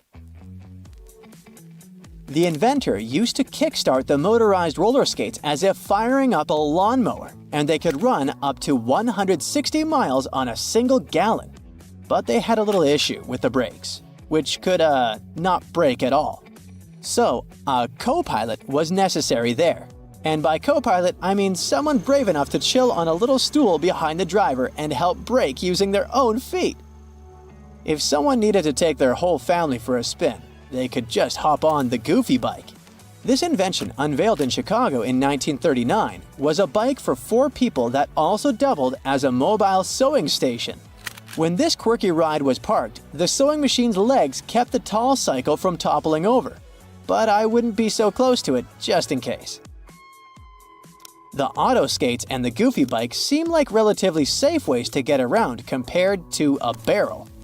In 1901, a schoolteacher named Annie Edson Taylor celebrated her 63rd birthday by taking a journey down Niagara Falls inside a 5-foot-high wooden pickle barrel.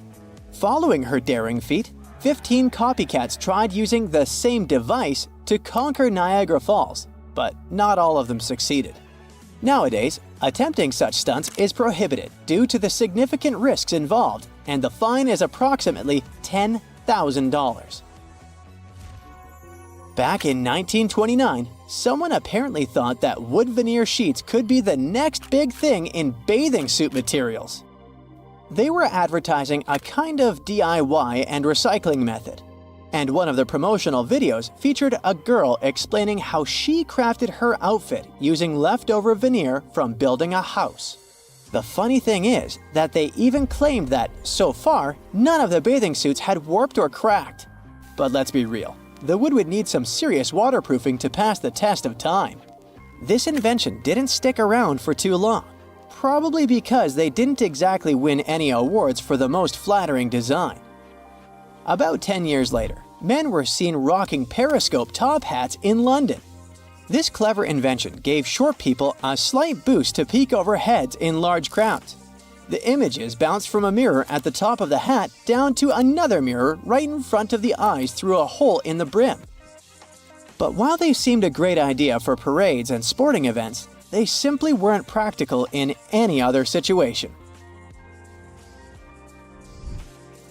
Whether you're feeling lazy or tired, there's really no excuse to skip your piano practice, all thanks to this 1935 invention, the foldable piano. The instrument sits at the foot of the bed, and the keyboard can be pulled out like a drawer, bent over on hinges until it's at the right angle for the player's hands. Is it safe though? All it takes is the piano not being totally secure and bam, a disaster is about to happen. Let's say the well-being of kids wasn't exactly a top concern for the minds behind the Mercury Maze.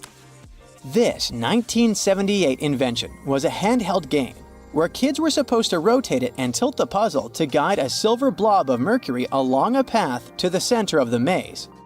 Yes, we're referring to the toxic and health hazardous mercury in a kid's toy. What could possibly go wrong?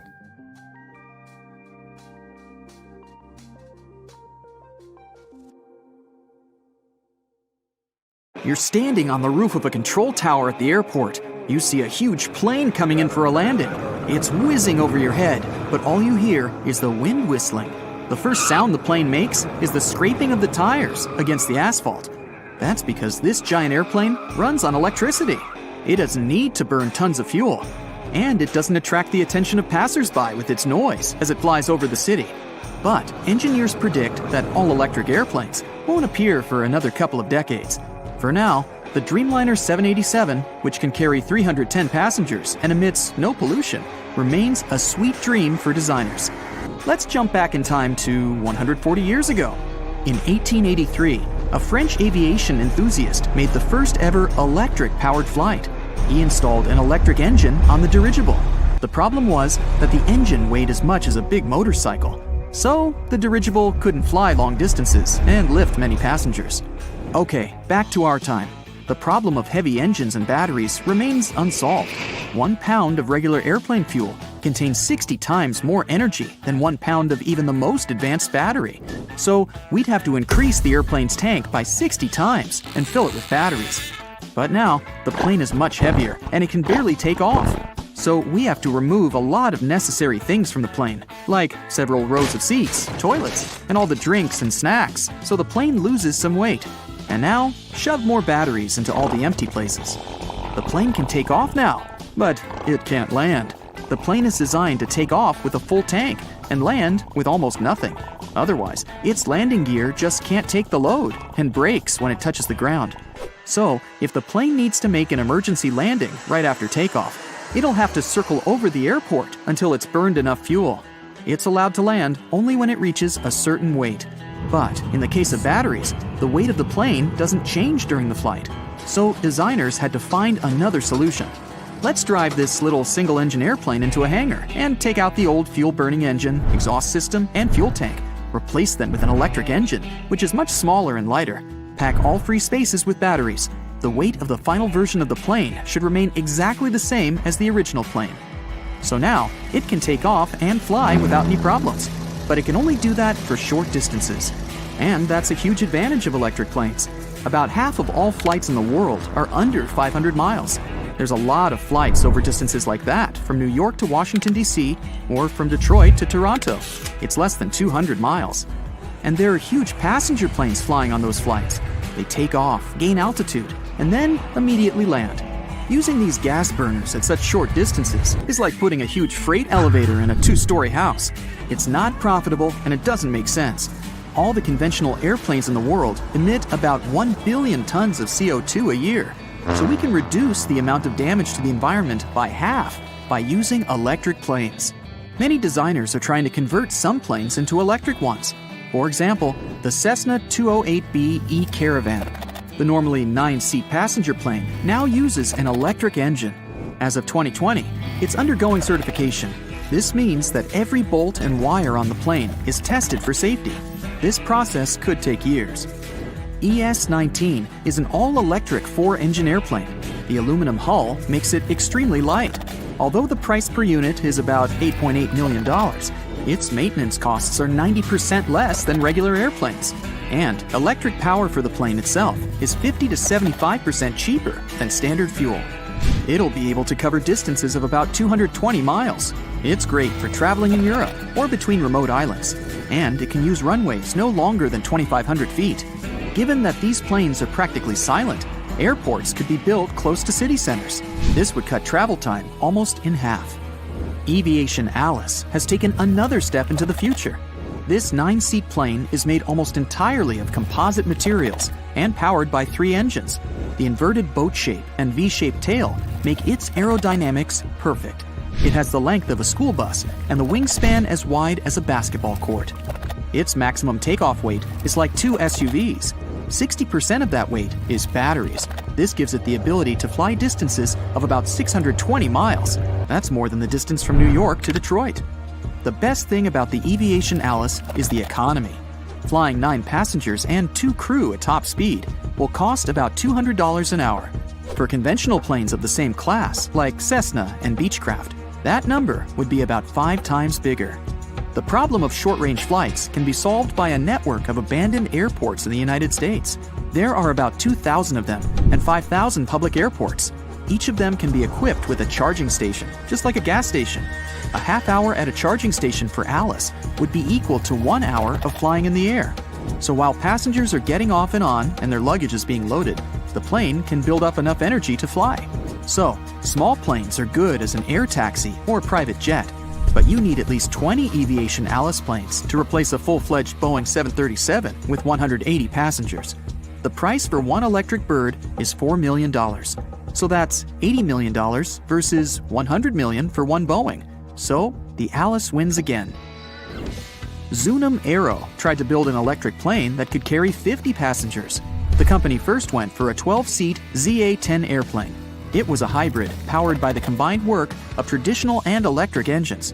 Engineers relied on evolving batteries and predicted that their plane would be able to travel 1,000 miles. So it could fly from LA to Seattle on a single charge. And it would only have to cost $500,000 more than Alice. The big 50-seat plane should have worked on the same principle.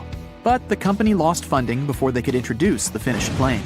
Maybe we can create an all-electric plane that doesn't have any moving parts at all. It would use ionic wind. MIT engineers created a lightweight model of an airplane with a wingspan of about 16 feet and no engine. There's a metal structure similar to a fence between the wings of the plane. A battery powers this structure with negatively charged electricity of 40,000 volts. There's the same structure in the back of the wing, which was positively charged. When the structure is powered, its front end captures negatively charged electrons from the air, just like a magnet. The electrons then fly toward the positively charged structure at the back. As the ions move, they collide with air molecules millions of times. This creates thrust, just like a regular airplane. And as it moves, it keeps charging the particles in the air and pushing them back. Engineers from MIT did about 10 test flights. Their plane was able to fly almost 200 feet on ion thrust. But their model airplane only weighed 5 pounds, and it flew without a pilot. The lightest manned airplane in the world, the BD-5J, weighs 7 times more, so it should have giant wings to fit this metal structure for ion thrust. And the voltage in that structure would have to be much higher to create enough thrust to let the plane take off. So this technology needs many years to develop and refine before it can be tested on real-scale airplanes. Right now, one of the most reliable and economical electric engine schemes is to work together with traditional propellers or turbines. An airplane can use an electric motor for a quick and quiet takeoff. It'll gain altitude and leave the airspace of a densely populated city. Then, it'll start the main engines, which run on fuel combustion. This will allow the plane to reach high speed and fly a long distance. During this time, the plane's batteries will be charged by the generator powered by the main engine. When it's time to land, the main engines stop, and the plane lands completely silently with the electric engine. So, we're gradually moving toward making airplanes fully electric and silent. Then we can locate airports closer to city centers. This will save travel time and reduce the amount of harmful gases emitted into the Earth's atmosphere. If you've ever seen the second Terminator movie, you probably remember this guy, T-1000. The main character, so brilliantly played by Arnold Schwarzenegger, had a mission, and it was to protect Sarah and John Connor from that robot. It's much stronger than any human, bending steel with its bare hands and throwing much larger robots around. But its coolest feature is the ability to change its shape. Made of liquid metal, it can recover even after severe damage. You can say it's just another sci-fi movie, but hear me out. Scientists managed to create something similar to T-1000 in real life. They invented a material, which is a mix of metals with some pretty insane properties. Magnetoactive phase transitional matter, or MPTM. The robot looks more like a super tiny, Lego-sized model of its on-screen prototype. This little guy can melt in your hands at 85.6 degrees Fahrenheit and then go back to its original shape. The test run has shown it can break out of a small cell using this superpower. The secret behind what looks like magic is physics. A magnetic field generates an electric current inside one of the metals the real-life T-1000 is made of. Some heat is then produced, and solid material turns into liquid. The tiny robot can also show some other talents under the influence of magnetic fields. It can jump 20 times its height, rotate at 1,500 revolutions per minute, and develop some impressive speeds. Do you feel like you need this little guy in your life? Well, you can't buy the original yet, but you can still get yourself a Terminator action figure or building kit. As for the material that can melt and solidify again, it will have more practical uses than entertaining the audience. Imagine a tool that can reach even the tightest corners. You turn it into its liquid form. It enters the hole and then becomes solid again and seals it. Sounds like any engineer's dream. It can also serve as a welder on an LED circuit because gallium, the metal it's made of, is a great electricity conductor. And it could potentially save lives by delivering meds and removing foreign objects from patients' organs. MPTM isn't the first material that will make Terminator fans say, "Wait, I've seen it somewhere before." Meet nitinol. It's a super elastic material that remembers its original form and always goes back to it, no matter how much you bend it. So far, it's successfully used to make stents. Those are small mesh tubes that hold arteries open for those who need them. Nitinol does this job perfectly, as it can bend when it needs to under a cool temperature and goes back to its original state upon heating. It's also super durable, perfect to last a long time. That's why it's also used to produce braces for teeth, mechanical watch springs, inserts for golf clubs, and here comes my favorite, self-bending spoons used in magic shows. Another Terminator reality that has become ours too is the massive use of drones. They deliver your last-minute order of that bag you need for your vacation, take the best footage for news shows and Uncle Tim's wedding, assist search and rescue teams, transport aids, monitor wildlife, and inspect otherwise non-accessible parts of buildings. Okay, I feel it's easier to list what they don't do. In the second part of the movie, Schwarzenegger's character explains that his CPU is a neural net processor, and the more contact with humans he has, the more he learns. If you feel like rewatching the movie by now to refresh your memory, you can always get a copy on Amazon. Anyway, what the Terminator is talking about sounds a lot like real-life neural networks, doesn't it? Those are modeled kind of like a human brain. The idea is to train the computer to do tasks by analyzing thousands of training examples. An object recognition system learns what a car or a poodle looks like by looking at many, many images of those and singling out some patterns. Once they're trained enough, they can do all sorts of things, from predicting weather and the situation on the stock market to recognizing faces and choosing what Netflix shows to recommend to you. It all sounds good, but admit it, the coolest thing in the movie is those scarily human-looking robots. Many humanoid robots are now still in the project stages, but there are some which are pretty much alive and kicking. Some of them work at factories and warehouses because they're really good at logistics and manufacturing. They conduct whole orchestras, dive under the sea, help older people. Hey, is there something they aren't good at? Should we start worrying that we'll be replaced by them soon? While AI is becoming better and better, it's still luckily unlikely. Machines still don't have emotional intelligence and decision-making skills like humans. They're super smart, but they simply have no motivation to take over the world unless humans tell them to do so.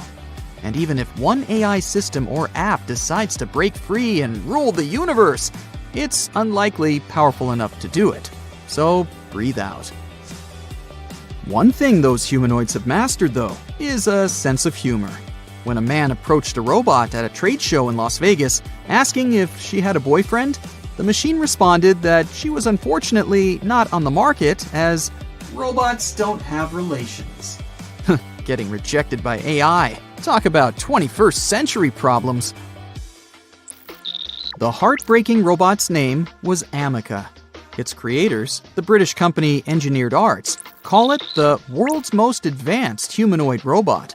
It's so detailed and lifelike that I'm not surprised that guy wanted to hit on it.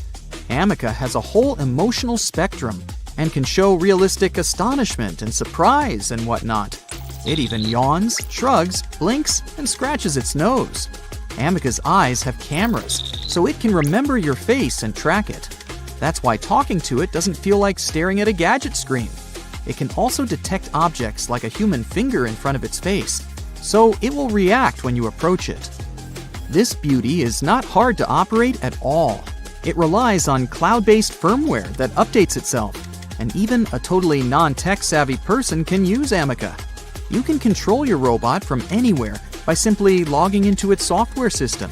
Imagine you're stuck in traffic, and your robot assistant is greeting guests and presenting your project without your physical presence. Its AI is so advanced that you can use it to work on 2 different tasks at the same time. It can even single out a more important task and make it its priority. If you feel like purchasing an Ameca, be prepared to pay over $100,000. Atlas, a humanoid designed by Boston Dynamics, can run up and down the stairs, jump between levels, and pick up, carry, and throw heavy things at the right distance. Atlas can grip things using 1 fixed finger and 1 moving finger. All of this makes it an ideal warehouse helper. Its latest achievement is an inverted 540-degree multi-axis flip. It was as complicated for engineers to program the robot to do it as it sounds. And Atlas doesn't just move like a parkour champion. It can also plan the most efficient route to get from point A to point B, considering the surroundings. It also remembers when it makes a mistake or has to overcome some obstacle. It activates all of its components to maintain balance. Because all those components are 3D printed, Atlas isn't that heavy, just 196 pounds with a height of 4 feet 9 inches. Since this smart robotic guy is a research platform, you can't purchase it just yet. The engineers keep improving it, and maybe soon it will be able to walk out of the warehouse and start its own logistics company. And then you won't want to purchase Atlas, but could end up sending it your resume. The year is 2160. The place, the Pacific Ocean off the coast of Japan. The ocean seems calm, at least the surface does. The ocean floor is cracking right now. Boom! The earth opens up, magma shoots out. The crack in the ocean floor triggers an earthquake, and a massive amount of energy shoots into the ocean. And now for gravity to get involved. It pulls the water down and makes it move faster and faster. It's a tsunami. A wave as high as a skyscraper plows toward Tokyo at 500 miles per hour. That's millions of tons of water. It would be awesome to take a picture of it, but there's no time to admire the power of nature.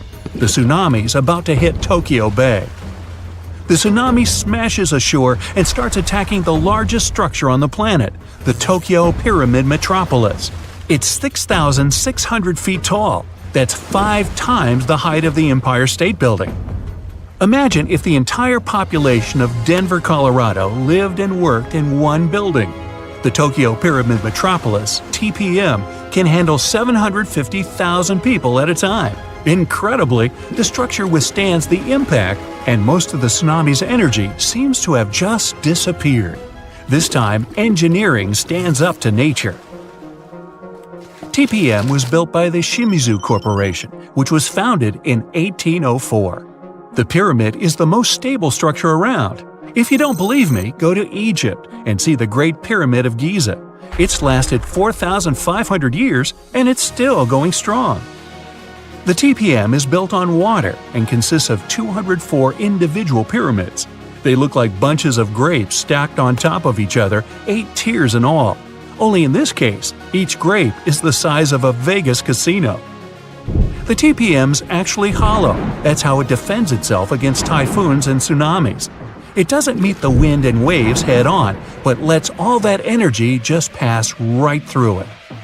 Robots and autonomous control systems run this place. It runs on solar, wind, and wave energy. The pyramids are connected by passages, all in all about 85 miles worth. They connect everything and are maintained by AI that always finds you the fastest way to get from Pyramid A to Pyramid B. The TPA's obviously the city of the future, but human tech isn't quite ready for it just yet. Originally, engineers decided to install the pyramid on 36 columns, all dug into the ocean bed. If you build a pyramid that size out of steel and concrete, you'd be looking at 50 million tons of load press in on itself. The TPM would have collapsed under its own weight and imploded into the ocean. They needed something 1,000 times lighter than concrete and stronger than steel. So, what's this futuristic material? Look at this old guy. It's the first car on the planet with an internal combustion engine. It hit the road in 1885. And this is the first artificial satellite that humans launched into space. It only took an evolutionary blip to go from the first horseless carriage to our first flight into space. That TPM's not looking so ridiculous. Hey, we can do anything. The solution is carbon, and it's everywhere. It's the rod in your pencil, and the diamond in your crown or ring or industrial drill. But we don't just need ordinary carbon, we need graphene. It's a type of carbon we can make nanotubes out of. They're thinner than a human hair, but 400 times stronger than steel. And most importantly, they're light. Nanotubes aren't affected by chemicals, oxygen, or water. Perfect for the TPM. That's just a fancy way of saying the thing's not gonna rust. Shimizu has plans for a power station on the moon, an underwater city, transforming the Sahara Desert into a huge oasis, and much more, but they aren't the only ones changing the planet. The Netherlands is the size of 2 New Jerseys, and about 30% of it is below sea level. To protect their country from water, the Dutch built dams, lots of them. But that's just defense. In 1986, they decided to go on offense and take back some of the land from the sea. The first dam was 19 miles long. It basically turned a bay into a lake. The second dam sealed the deal. After 42 years of work, the Netherlands got itself a whole new province, larger than Los Angeles. Humans have done the same thing all over the world, like in Hong Kong, the Philippines, Italy. Hey, take that, water! What about building stuff on land that's already land? Before NASA's missions to Mars, the most expensive project in history was the construction of the interstate highway system in the United States. It took about 35 years to finish. In today's money, it cost about $530 billion. All that cash bought 46,000 miles of road. That's almost 2 times around the globe. There are over 270 million vehicles in the US, more than Japan, Brazil, India, and Germany combined. But in terms of sheer effort, the roads of Rome were way more impressive.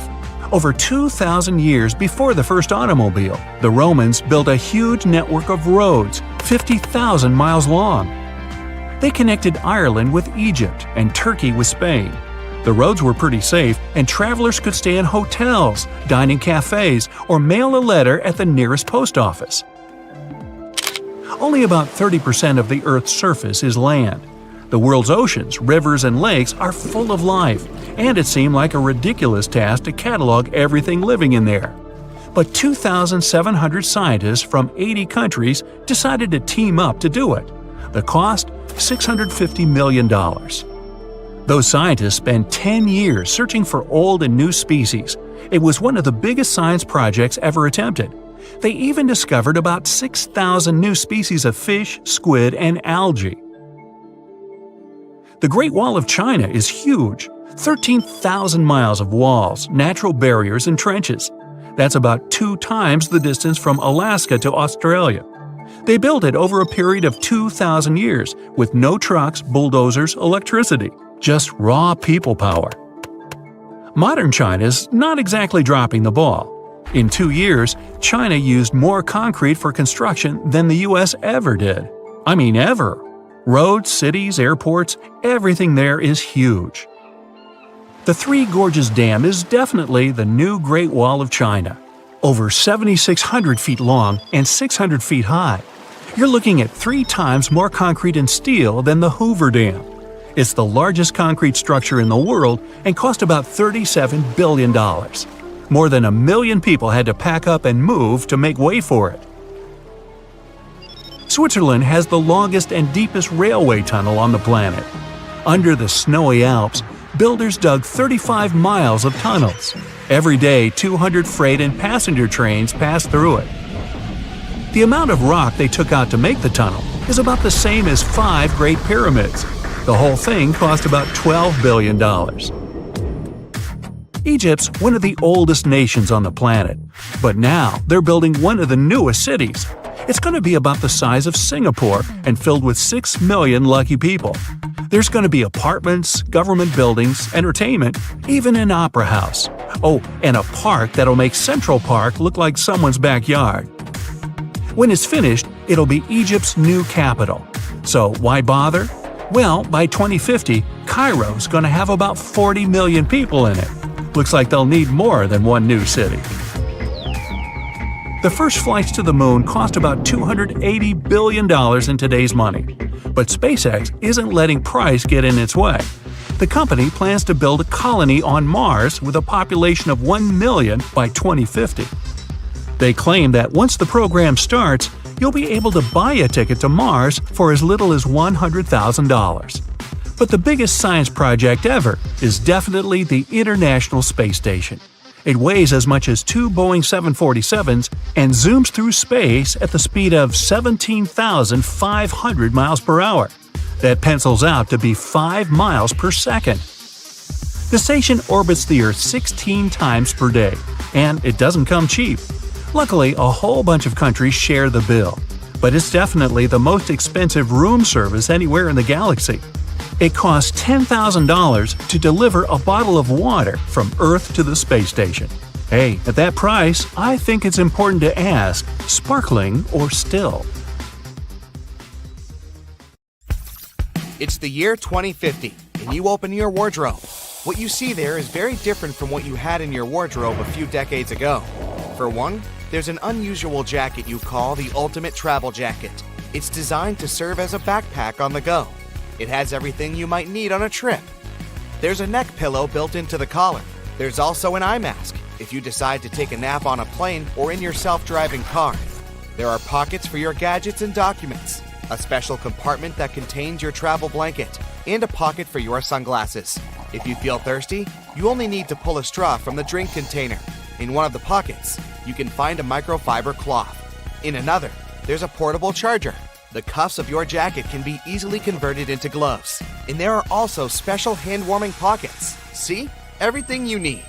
Or you can choose a solar-powered windbreaker. Its graphite-colored fabric is waterproof and made partly of recycled polyester. The jacket also has 5 pockets and a hood. But the coolest thing about this stylish piece of clothing? It has a power bank built directly into the windbreaker's lining. It allows you to charge any gadget in any kind of weather.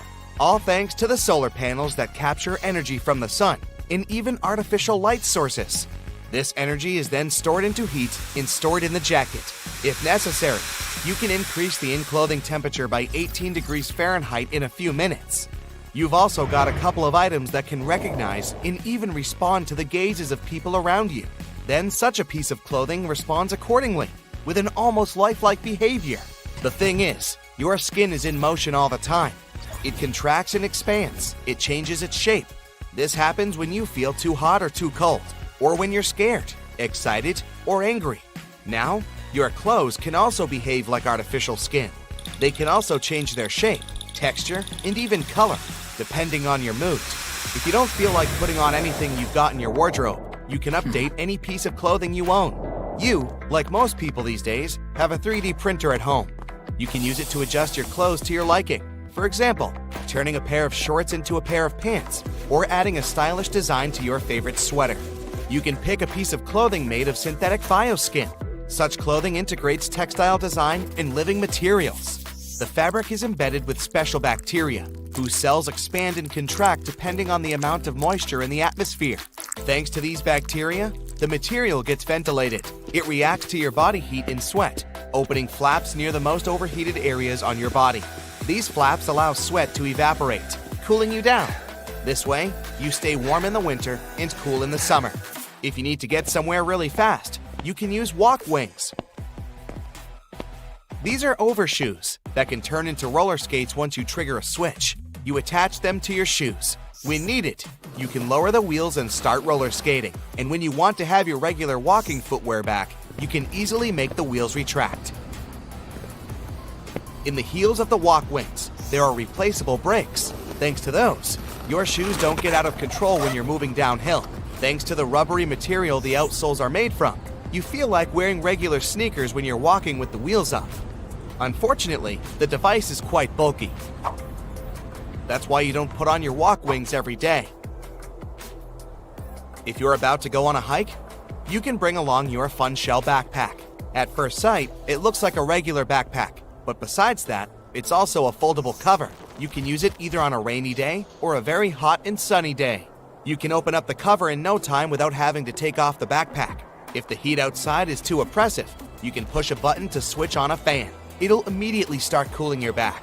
And if it's raining, you don't have to bother with an umbrella. The cover is hands-free. If you want to have a workout these days, you have special exercise clothing. These are compression shirts and pants with dozens of tiny motion sensors embedded in them. These sensors collect data and send it to a special app on your smartphone. This application analyzes your 3D movements in real time, like a digital coach. Then it sends you recommendations on how to get better results, improve your form, and generate more power. On the screen of your smartphone, you see yourself, or more precisely, a 3D animation of yourself. You can rotate this model to examine your body from any viewpoint. There's an opportunity to replay the animation after your workout is over or after each set. The results of your workout are downloaded and stored in the app, so you can see your progress and never worry about missing or forgetting important information ever again. You might go for a run, you think. Then you can put on not only your exercise clothing, but also your 3D printed running shoes. They're made of synthetic biological material and can repair themselves overnight, which means it's literally impossible to wear them down. The coolest thing about these shoes is that they're 3D printed to the exact size of your foot, and the material they're made of feels like a second skin. It reacts to the movement and pressure that appears when you're running, and when needed, the sole of the running shoes puffs up to provide extra cushioning. After a run, special cells in the material called protocells lose their energy. That's why you keep your shoes in a jar filled with a special liquid that keeps these cells healthy. You can also dye the liquid any color you like, and then in the morning, after the cells recharge, your shoes will be the same hue. You often choose your outfit depending on your goal for the day, and if you anticipate loads of physical activity, like helping your friend move furniture, you put on your exoskeleton suit. But it's not the bulky thing it used to be in the past. Modern exoskeletons don't look different from your everyday clothes, and still, they help you to lift really heavy weights. There are also pants, jeans, and leggings that make it easier to run or walk for hours on end. You can also choose some really amazing accessories. For example, a smart belt. It tracks your health data, and then a special app provides you with any tips and recommendations. You've also got recyclable socks. These days, no one throws old clothes away. Your home 3D printer can easily recycle and reprint all kinds of fabrics. And if you're in the mood for it, you can try yourself as a designer, creating new clothes out of your old ones. You hardly ever leave home without your AR glasses, which means augmented reality smart glasses. They're basically wearable computers that instantly show you everything you usually check on your phone: weather, new messages, driving, and walking directions. Some people prefer wearing AR contact lenses. Instead of your augmented reality glasses, you can put on a nice wide bracelet. And it's not just an accessory. When you decide to wear this bracelet, you usually leave your smartphone at home. Slowly but surely, these gadgets are becoming obsolete. They aren't as popular as they used to be 30 years ago. These days, you can open an augmented reality screen with the help of your bracelet. This screen can perform the same functions as any touchscreen. If you don't want to wear a bracelet, the augmented reality screen can be incorporated into any other accessory or jewelry item. Most pieces of clothing in your wardrobe are self-cleaning, all because some time ago, scientists invented a special fabric that cleans itself. It uses nanostructures that effectively dissolve dirt and grease. The only thing you need to do is put an item of clothing in a place where it'll be exposed to light. If you spill some coffee on your t-shirt, all you need to do is hold it up to the light bulb above your head. And several minutes later, the stain will be gone. By the way, these days, shopping is a different experience than 30 years ago. You can visit any store and try out new products right from the comfort of your home. It's partially thanks to virtual mannequins and 3D holograms stores use now to display their products. The delivery is way faster these days. After ordering some product, you get it in the next few hours, transported by a drone. The lower delivery time and costs have made online shopping even cheaper than it used to be. Technology keeps evolving at a staggering pace. Every day we're getting closer to living in a world that resembles the old yet visionary animated sitcom The Jetsons. We still don't have flying cars, but the show got many things right, from robot vacuums to 3D printers. The Jetsons also touched on the subject of AI's role in our everyday life. For example, in one episode, one of the main characters loses his job to a robot. With the rise of artificial intelligence, this is a highly likely scenario, right? Yet again, you might be relieved to hear that certain jobs will most likely always be safe from it. So let's take a look at what these professions are. But just a heads up before we begin, you might want to change your occupation by the end. The first profession on our list is social services. Throughout their careers, social service workers handle various complicated situations, such as supporting children or families with domestic conflicts. To handle such sensitive matters, they need to consider a lot of things, like relationships in the family and cultural backgrounds. They also have to come up with customized plans to address individual needs. This requires critical thinking as well as adaptability. While AI can help them gather information and make decisions, its algorithm can never fully understand that the issues at hand aren't fully black and white. In addition, social service workers have to face ethical dilemmas and make moral judgments. However, because AI is programmed on predetermined rules, it cannot replicate the complex decision-making abilities of a person. Lastly, people working with social workers often prefer someone comforting and empathetic in nature, and no chatbot can provide the emotional connections a human being can. So, similar to social services, psychology is another field that is not likely to be replaced by AI. Human emotions are complex, personal, and situation-based. Take happiness, for example. One person might be so happy and excited to hop on a plane and travel, while another might feel terrified of the journey ahead. So there's no right or wrong when it comes to what to feel or when to feel it. Yet, despite these subjective factors at hand, psychologists help each and every person that requires their help to gain insight into their thoughts and behaviors. They play a key role in facilitating personal growth and healing amongst people. AI can provide data-driven insight on the issues a client might be facing, but it cannot match the deep understanding of human emotions, thoughts, and actions that psychologists bring to their practice. On top of that, psychologists need to provide a safe and non-judgmental environment for their clients to establish trust. This will allow the clients to share their thoughts, feelings, and experiences more comfortably. However, an AI system won't be able to truly replicate the same level of empathetic, compassionate, and sincere atmosphere. Who would want ChatGPT to know their deepest fears? Not me. All the things I've mentioned so far are applicable to healthcare and physical therapy as well. The healthcare industry already uses some AI-powered tools to diagnose and prescribe remedies. However, these technologies are not advanced enough to replace healthcare workers entirely. There are several reasons for that. First of all, healthcare workers require a high level of interpersonal skills to approach patients in the right way. AI will fail to address their concerns and provide the emotional support they might need. Secondly, human bodies are complex. You think? Any diagnosis needs to take a range of factors into consideration, such as medical history or patient behavior. This requires a certain level of intuition and experience on the health worker's part, which is difficult to replicate with AI. They say teaching is a noble profession for a reason. Nowadays, many people turn to the internet to gain information or take online classes to learn new skills. But that doesn't indicate that teachers will be replaced by AI, because teaching is not simply delivering the necessary information to students. Each student might have different learning styles. For example, one might learn best with visual examples, while another might grasp information better by doing hands-on experiments. This requires teachers to be able to understand their students' needs and adjust their teaching methods accordingly. But that's not it.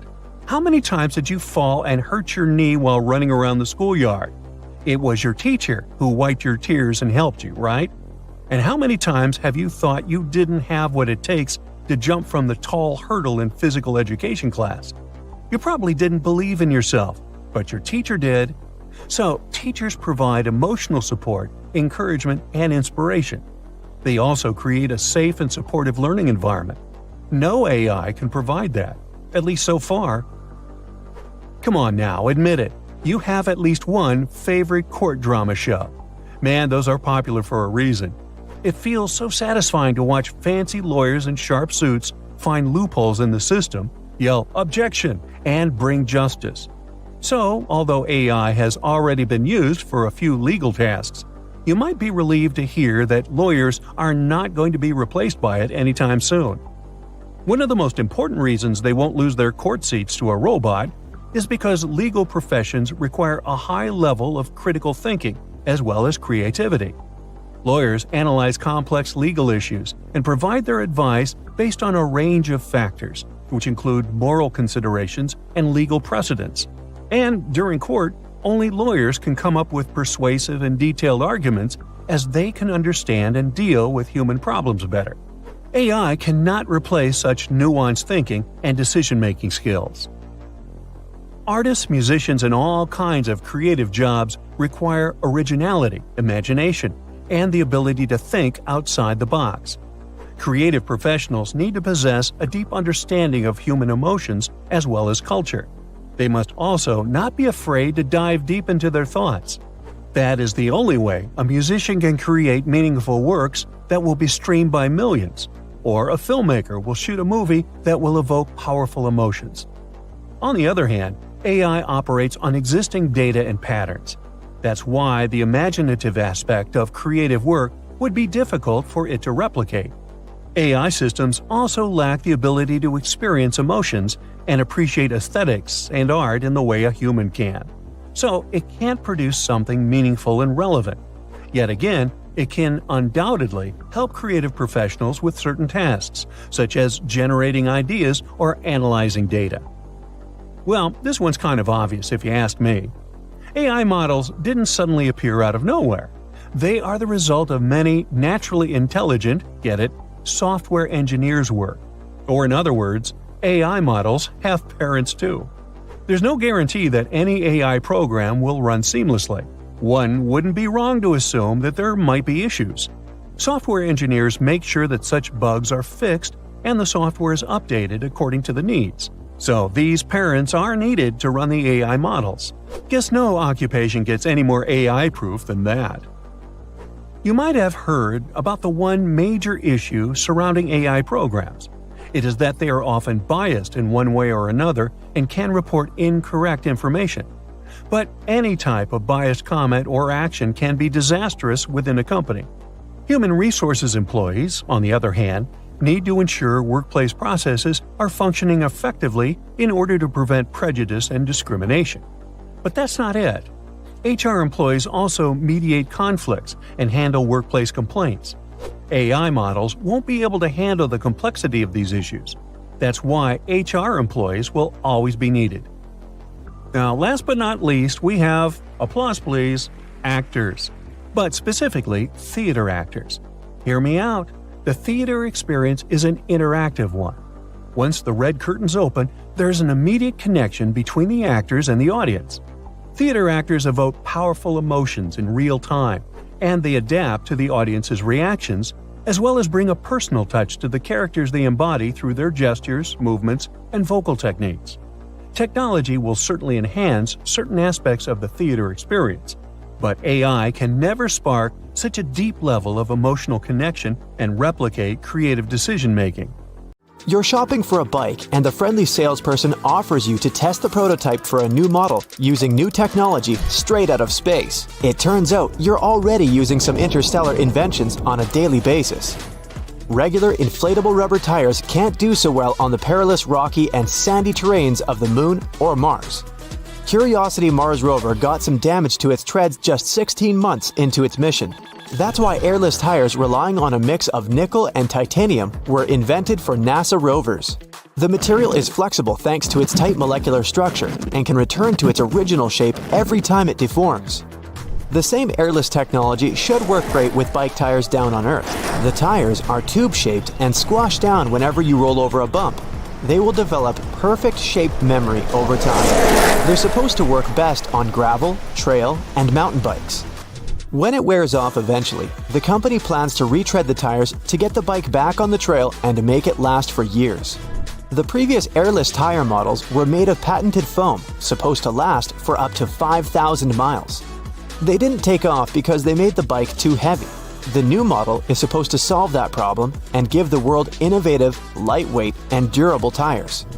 The same tech can be used in an all-terrain car and truck tires, high-performance sports, commercial aircraft, and even search and rescue missions. You gotta thank NASA for that comfy memory foam mattress you're using every night. Back in 1966, the original idea behind memory foam was to customize seats for astronauts to somehow ease the effects of G-force on takeoff and landing. It would be too impractical to create a custom seat for every flight, so memory foam became a perfect solution. It easily adjusted to an astronaut's body shape and went back into a rest state when not in use. Memory foam became available to the general public in the early 1980s and is now used in products from mattresses and pillows to amusement park rides, horseback saddles, and football helmet liners. Lenses used to be made of ground and polished glass.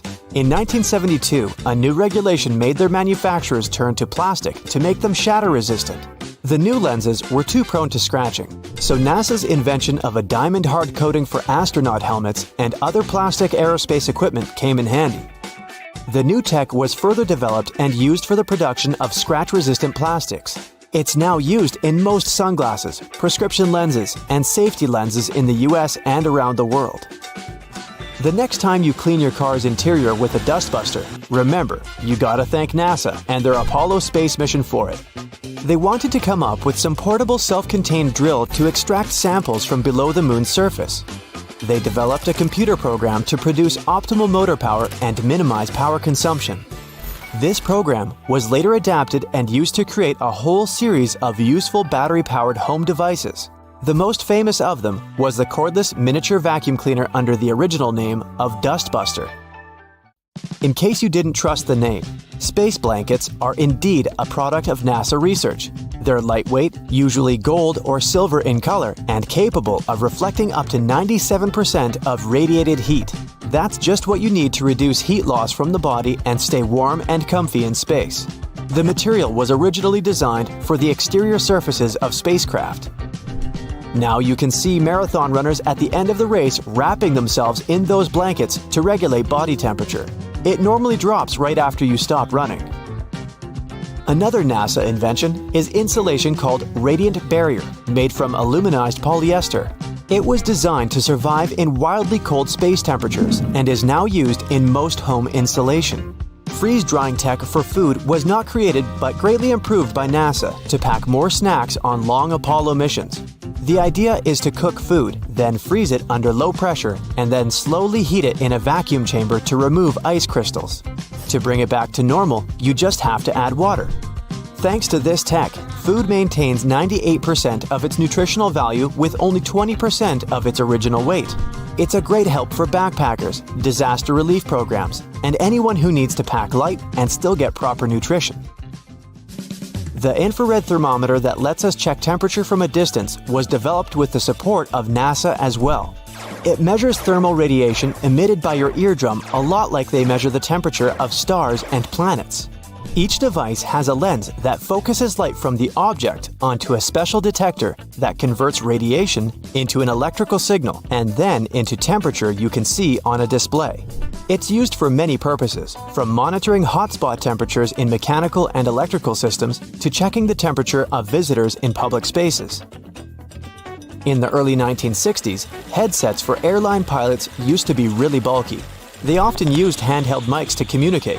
NASA needed a more reliable and lightweight technology for their missions to ensure communication, especially in case of emergencies. They got in touch with the pilots. Just 11 days later, the team came up with a microphone headset unit that could be used by astronauts to communicate with one another and with Earth. The headset was later improved and used for Mercury and Apollo missions. The world was able to hear Neil Armstrong's most famous phrase as he landed on the moon, thanks to that wireless headset. You gotta thank NASA for the improved version you use today. The idea behind LED technology dates back to the late 1980s. Back then, NASA was looking for a way to grow plants in space. They tested the tech using wheat and just red LEDs. It wasn't a success at first, but they solved the problem using blue fluorescent lights. The technology was developed and used in many medical devices and everyday items like electricity-saving LED bulbs. These days, they're way more efficient than their ancestors. Every time you take a selfie with your friends, you're using the tech that originated from the one for interplanetary missions cameras. NASA scientist Dr. Eric Fossum developed special active pixel sensors to make those cameras as small as possible and maintain the high image quality. This tech has become the leading one in the digital imaging industry. It made it possible to add miniature cameras to smartphones and other gadgets. Astronauts spend long periods of time in weightlessness and need a way to exercise regularly to stay in good physical shape. NASA took care of it and designed the anti-gravity treadmill, stimulating added weight and mimicking gravity. On Earth, the same method helps to lighten the load on your legs as you're working out. This tech is used by professional athletes and people trying to get back on their feet. You gotta thank NASA for your favorite pair of athletic shoes. They came up with a rubber molding process to absorb shock in space helmets and suits. The same idea was applied to athletic footwear and opened up new possibilities for professional sportsmen. And they're just way comfier for everyday use. The computer mouse was invented as part of a huge project aimed at augmenting human intellect. The inventors came to NASA in 1966 to test the mouse. It turned out the mouse was better and faster at manipulating objects on the screen than other gadgets like the light pen. The first mouse came with a cord in the front, but they moved it to the back to get it out of the way. The first patent for something that looked and worked like a joystick was filed in 1923. But it was NASA who made it something widely used. Astronauts in bulky suits needed a steering mechanism that would work with one gloved hand. The joystick was the best choice that spread to training simulators for astronauts and home computers. Invisible braces are a product of Ceradyne and NASA's Advanced Ceramics Research Program. You probably use them to straighten your teeth, but the original idea behind them was to find some material to use in structures protecting radar equipment. It had to be as transparent as possible for radar waves to pass through easily. It was doing well at its job, and in 1986, they got the idea to use this transparent and strong material in the dental industry. You're flying through space, dodging stars and black holes. Your speed is so great that you can get from one galaxy to another in just a few minutes. Sound far-fetched? Well, all this can become a reality because NASA has already tested the technology that might allow us to travel faster than the speed of light. Let's look at the space fleet people have now. To fly into space, we use conventional rockets carrying tons of fuel and oxygen. These two substances get mixed and ignited. Fire bursts out of the rockets. The exhaust gases move downward and the rockets move upward, as if pushing off of them. That's how jet propulsion works. This way, we can make the rocket move at almost 5 miles per second. At that speed, you could cross the United States from coast to coast in a mere 8.5 minutes. But if we talk about space, that's very slow. A trip to a neighboring planet, like Mars, takes about 7 months, and a trip to the edge of the solar system would take about 35 years. That's how long it took the Voyager space probe, launched in 1977, to get there. But we want to travel between stars and galaxies, and the nearest star, Proxima Centauri, is 4.2 light-years away from our home. That would take about 73,000 years to get there. That's longer than intelligent human civilization has even existed. And if you wanted to travel across the whole Milky Way galaxy, which is 100,000 light-years wide, it would take you about 1.7 trillion years. By comparison, the entire universe is 14 billion years old. People just travel too slowly. But even at the speed of light, it would still take 4.2 years to travel to the nearest star. And you'd spend 2.5 million years to get to the nearby Andromeda galaxy. But we can't accelerate like this. That's because the laws of physics say that an object with mass can't travel at the speed of light. A photon of light has an infinitely small weight. But if you want to accelerate even a tiny grain of sand to that speed, you'd need an infinite amount of energy. Maybe even more than the entire universe has. But scientists might have found a way around the laws of physics. To create thrust, you need to push off of something. Ships need water. Planes push off of the air. Rockets use the fuel they burn. But this thing, the M drive, works in a different way. A powerful magnetron, like the one in your microwave, sends waves into this cone. It's a resonator. It makes the waves inside bounce off of one of the walls and hit the others. As a result, we have a weak force at the narrow end of the cone and a strong force at the wide end. And if we analyze this powerful force, we'll see that it is directed toward the wide end of the cone. So, the thrust will be in the opposite direction. Now, let's make this model much, much larger and put the M drive on a spaceship. The narrow end of the cone faces up. The wide end is turned downward. The magnetron starts to work. The resonator creates thrust, and the rocket takes off. It makes no noise and doesn't emit any harmful gases at all. This mechanism can accelerate the rocket much faster than we do with tons of fuel. In theory, we could even reach the speed of light. Sounds great, but in reality, it isn't. Although the inventor of this device tried to prove the M drive works, no independent experiment around the world has shown positive results. NASA sponsored the construction of such a machine in a laboratory, but it didn't create any thrust during the research. Another option that would allow us to travel much faster than the speed of light is the Alcubierre bubble. A Mexican scientist has figured out a way to use the general theory of relativity without breaking the laws of physics. Let's say we have a spaceship on a space-time blanket, and it needs to make a trip to the other end of the blanket. Instead of just moving from point A to point B hundreds of thousands of light years away, the ship starts pulling the blanket toward itself. As the spacecraft folds the blanket, point B moves toward it. Now the ship needs to travel a much shorter distance to point B. It makes a quick trip and then straightens the time-space blanket back to normal. Voila! So such a spaceship doesn't need powerful engines that will burn tons of fuel and oxygen. It would move in a kind of bubble. But the hardest part is creating such a bubble. To do this, we would need an amount of energy roughly equal to the mass energy of all of Jupiter. That's more than we can produce on Earth. And still, scientists are planning to test this technology on a small space probe the size of Voyager. But this experiment might last for decades, or even centuries.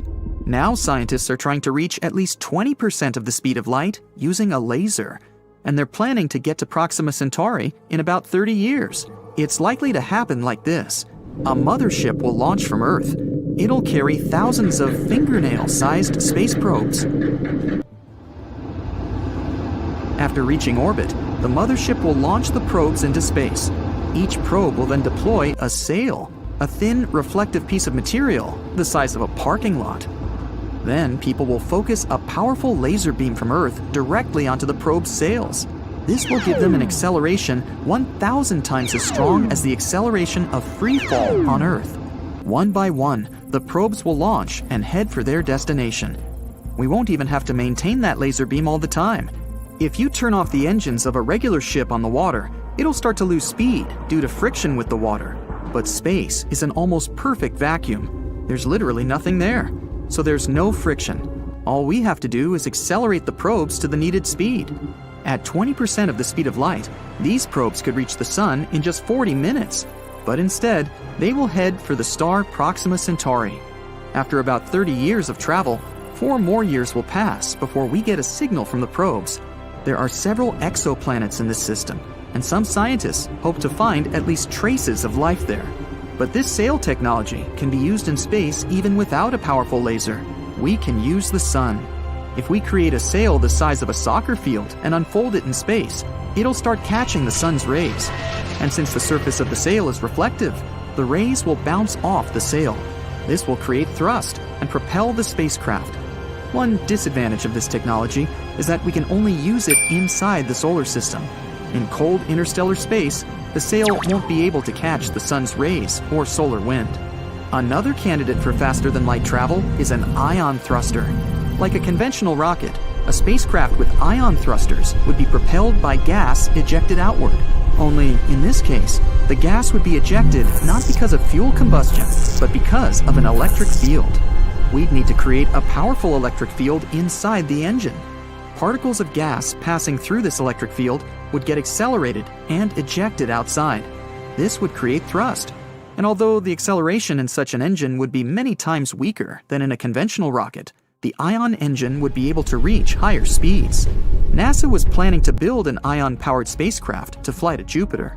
Ion engines consume a lot of energy, so the ship was to be equipped with a nuclear reactor and lots of solar panels. 8 large engines were supposed to accelerate the spacecraft to about 56 miles per second. At this speed, the trip from New York to London would take 1 minute. So far, this technology has been actively tested on different space probes, but it can't provide a solution to how to travel faster than the speed of light. Perhaps people will still be able to travel between galaxies in conventional rockets, but they'll need to use some sort of shortcuts called wormholes. So, back to our space-time blanket. Point A lies at one end, and point B is at the other. Instead of traveling across the entire blanket for millions of years, you can simply fold it. Then point B will be right above point A, and you can quickly get there through a short tunnel between them. Such tunnels are called wormholes. Some scientists believe that wormholes can be inside black holes. But there are 2 problems here. The nearest black hole is 1,500 light-years away, so a trip there would take eons. The second problem is the hole's gravity. Black holes have the strongest gravitational pull of any object in the universe. Their gravity can crush any spacecraft. That's because the gravitational force increases with every inch you move closer to the black hole's center, and the force affecting the nose of the spaceship will be much stronger than the force that affects the tail. The spaceship will stretch out like spaghetti and get torn apart. But there's a theory claiming that a spacecraft or even a person can survive falling into a black hole, but only if the black hole is supermassive, like the ones that lie in the centers of galaxies. They can be millions and billions of times heavier than the sun. But even though they're heavier, they're also bigger in size. This means gravity probably doesn't increase so fast there. You or your spacecraft might not turn into spaghetti, and might even get to see what's at the heart of the black hole. Has your trusty phone ever let you down? More times than you can count. It always seems to run out of juice at the worst possible moment. You forget to top it off, or you end up in an area with no service. And let's not forget how useless it can be in an emergency, like during a tornado when there's no signal. But fear not, there's a cool project called Meshtastic that uses a wireless protocol to keep you connected with your friends. It's like magic, using a radio band called LoRa for encrypted messages. It works in literally any external conditions. Plus, each device can act as a repeater to extend the range of your messages. Perfect for disaster recovery or just keeping tabs on your kids. For less than $25, you can get a starter kit to join the Meshtastic fun. Add a GPS module and a battery and you've got your own private channel. No more stressing when your kids are out and about. You can instantly see where they are. And if you're feeling daring, you can even send low bitrate audio through the airwaves. Now, I'll bet there's a bunch of things your car just can't do. Can it lean into corners? Yeah, I don't think so. What about adjusting its own width to park easier? I know your answer is no, but let me show you something then. This cutie is called Trigo EV, and even though it looks like a futuristic stroller, it's actually a fully functional quadricycle you can totally drive. It was initially created for delivery and car-sharing purposes, but it turned out cooler and way more comfy than expected. If you ever find yourself driving this electric, let's call it a car, shall we? You won't need anything else but a tiny patch of land to park it. It has a maximum speed of 56 miles per hour. Not bad for such a tiny car. In cruise driving mode, it measures 58 inches wide, but a mechanism allows the front wheels to retract toward the chassis, reducing the width to 34 inches. The electric four-wheeler weighs slightly over 1,000 pounds, with a total permissible mass of around 1,600 pounds. Right, it all looks futuristic and fun, but I feel safer in good old SUVs. Ever wished you had an extra arm to help you out when your hands are full? Scientists have figured out how to control a robotic third arm using just your diaphragm muscle. It's as easy as pie, if pie is easy. This awesome discovery was made in Switzerland as part of the super cool Third Arm Project. They had volunteers wearing exoskeleton arms and a sensor belt to track their diaphragm movements, all while navigating a virtual world in VR. After over 150 sessions with 61 volunteers, most people found it a breeze to control 3 arms at once. They could even multitask, chatting and looking around while using the third arm. Now recently, a new, fully autonomous delivery service with fast food joints was launched. This means no people involved from pickup to drop-off. It's called Flytrex, and it's been delivering using drones since 2017, teaming up with big names in retail and food to bring you quick and cheap deliveries. They're currently flying high in North Carolina and Texas, with plans to expand nationwide. Their goal is to make deliveries faster and cheaper using their trusty drones. Your order could be at your door in as little as 5 minutes after it's ready. Now, that's speedy. Flytrex got a huge increase in customers and even FAA approval for long-range drone deliveries in 2023. Partnering with big brands like Unilever and Papa John's, they're definitely on a roll. More a pizza roll. The Monocab Owl project is all about making a super cool monorail vehicle for getting around in rural areas sustainably. The Monocab is a clever little autonomous monorail vehicle that can balance itself on a regular rail without any extra support. Its slim design allows it to zip along single-track lines in both directions, perfect for some unique rail mobility ideas.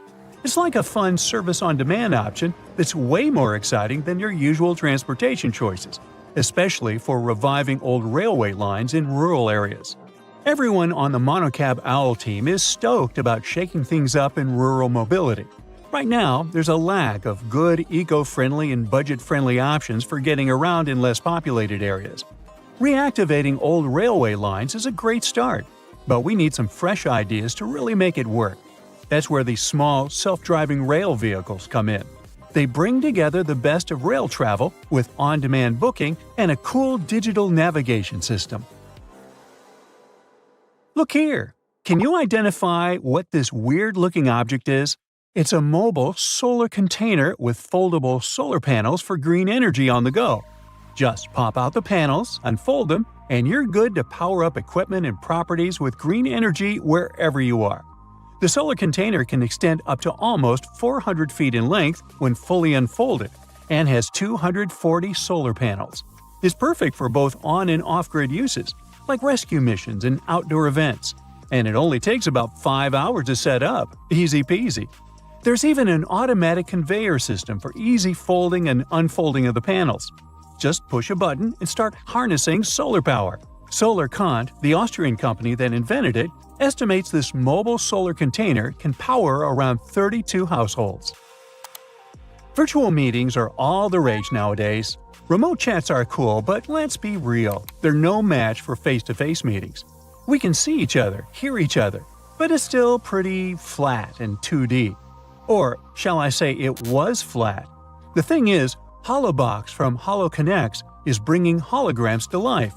This super cool device lets you project a life-size hologram of yourself or anyone else inside a funky box.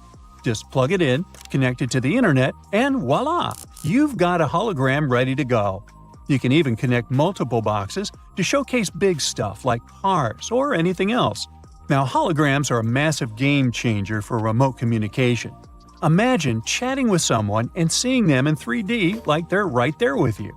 Plus, it adds a personal touch to presentations, training sessions, ads, you name it. What do you think? Does this look cool or creepy? Check out the latest creation from a rockstar team of engineers at NASA Ames Research Center and KBR, a robot system that can autonomously build structures using lattice blocks. Their paper in Science Robotics explains how these robots and blocks work together to create amazing things. Designed for future lunar missions, these robots can lay down foundations for shelters before astronauts arrive. 3 robots work together to carry and connect blocks with twisty edges, similar to assembling IKEA furniture. They have already built impressive structures, like a shelter made of 256 blocks in just over 4 days. Imagine what they could do on the moon. Experience the interactive pearl sculpture by Breakfast. No food implied, just the name of the company. It's placed on a huge cruise ship called the Icon of the Seas. The stunning creation imitates the ocean's vibes, with rolling waves and shooting stars, each tile placed in a neat Fibonacci sequence. Using real-time data from the Caribbean, this sculpture changes constantly to match the current weather and tides, bringing the ocean to life before your eyes. Yeah, this invention won't change your life, but it's meant to nurture your soul. Have you heard about the Seattle-based startup Jetoptera? They're developing innovative vertical takeoff and landing vehicles with bladeless propulsion systems, promising a future of quiet, safe, and fast urban flight. By 2050, 70% of the population will be living in cities, leading to crowded streets. But Jetoptera's fluidic propulsion system offers a solution, using air pressure technology for silent operation. Jetoptera is also working on a high-speed VTOL for the U.S. Air Force, with plans for passenger-carrying prototypes by 2026. Well, that's exciting.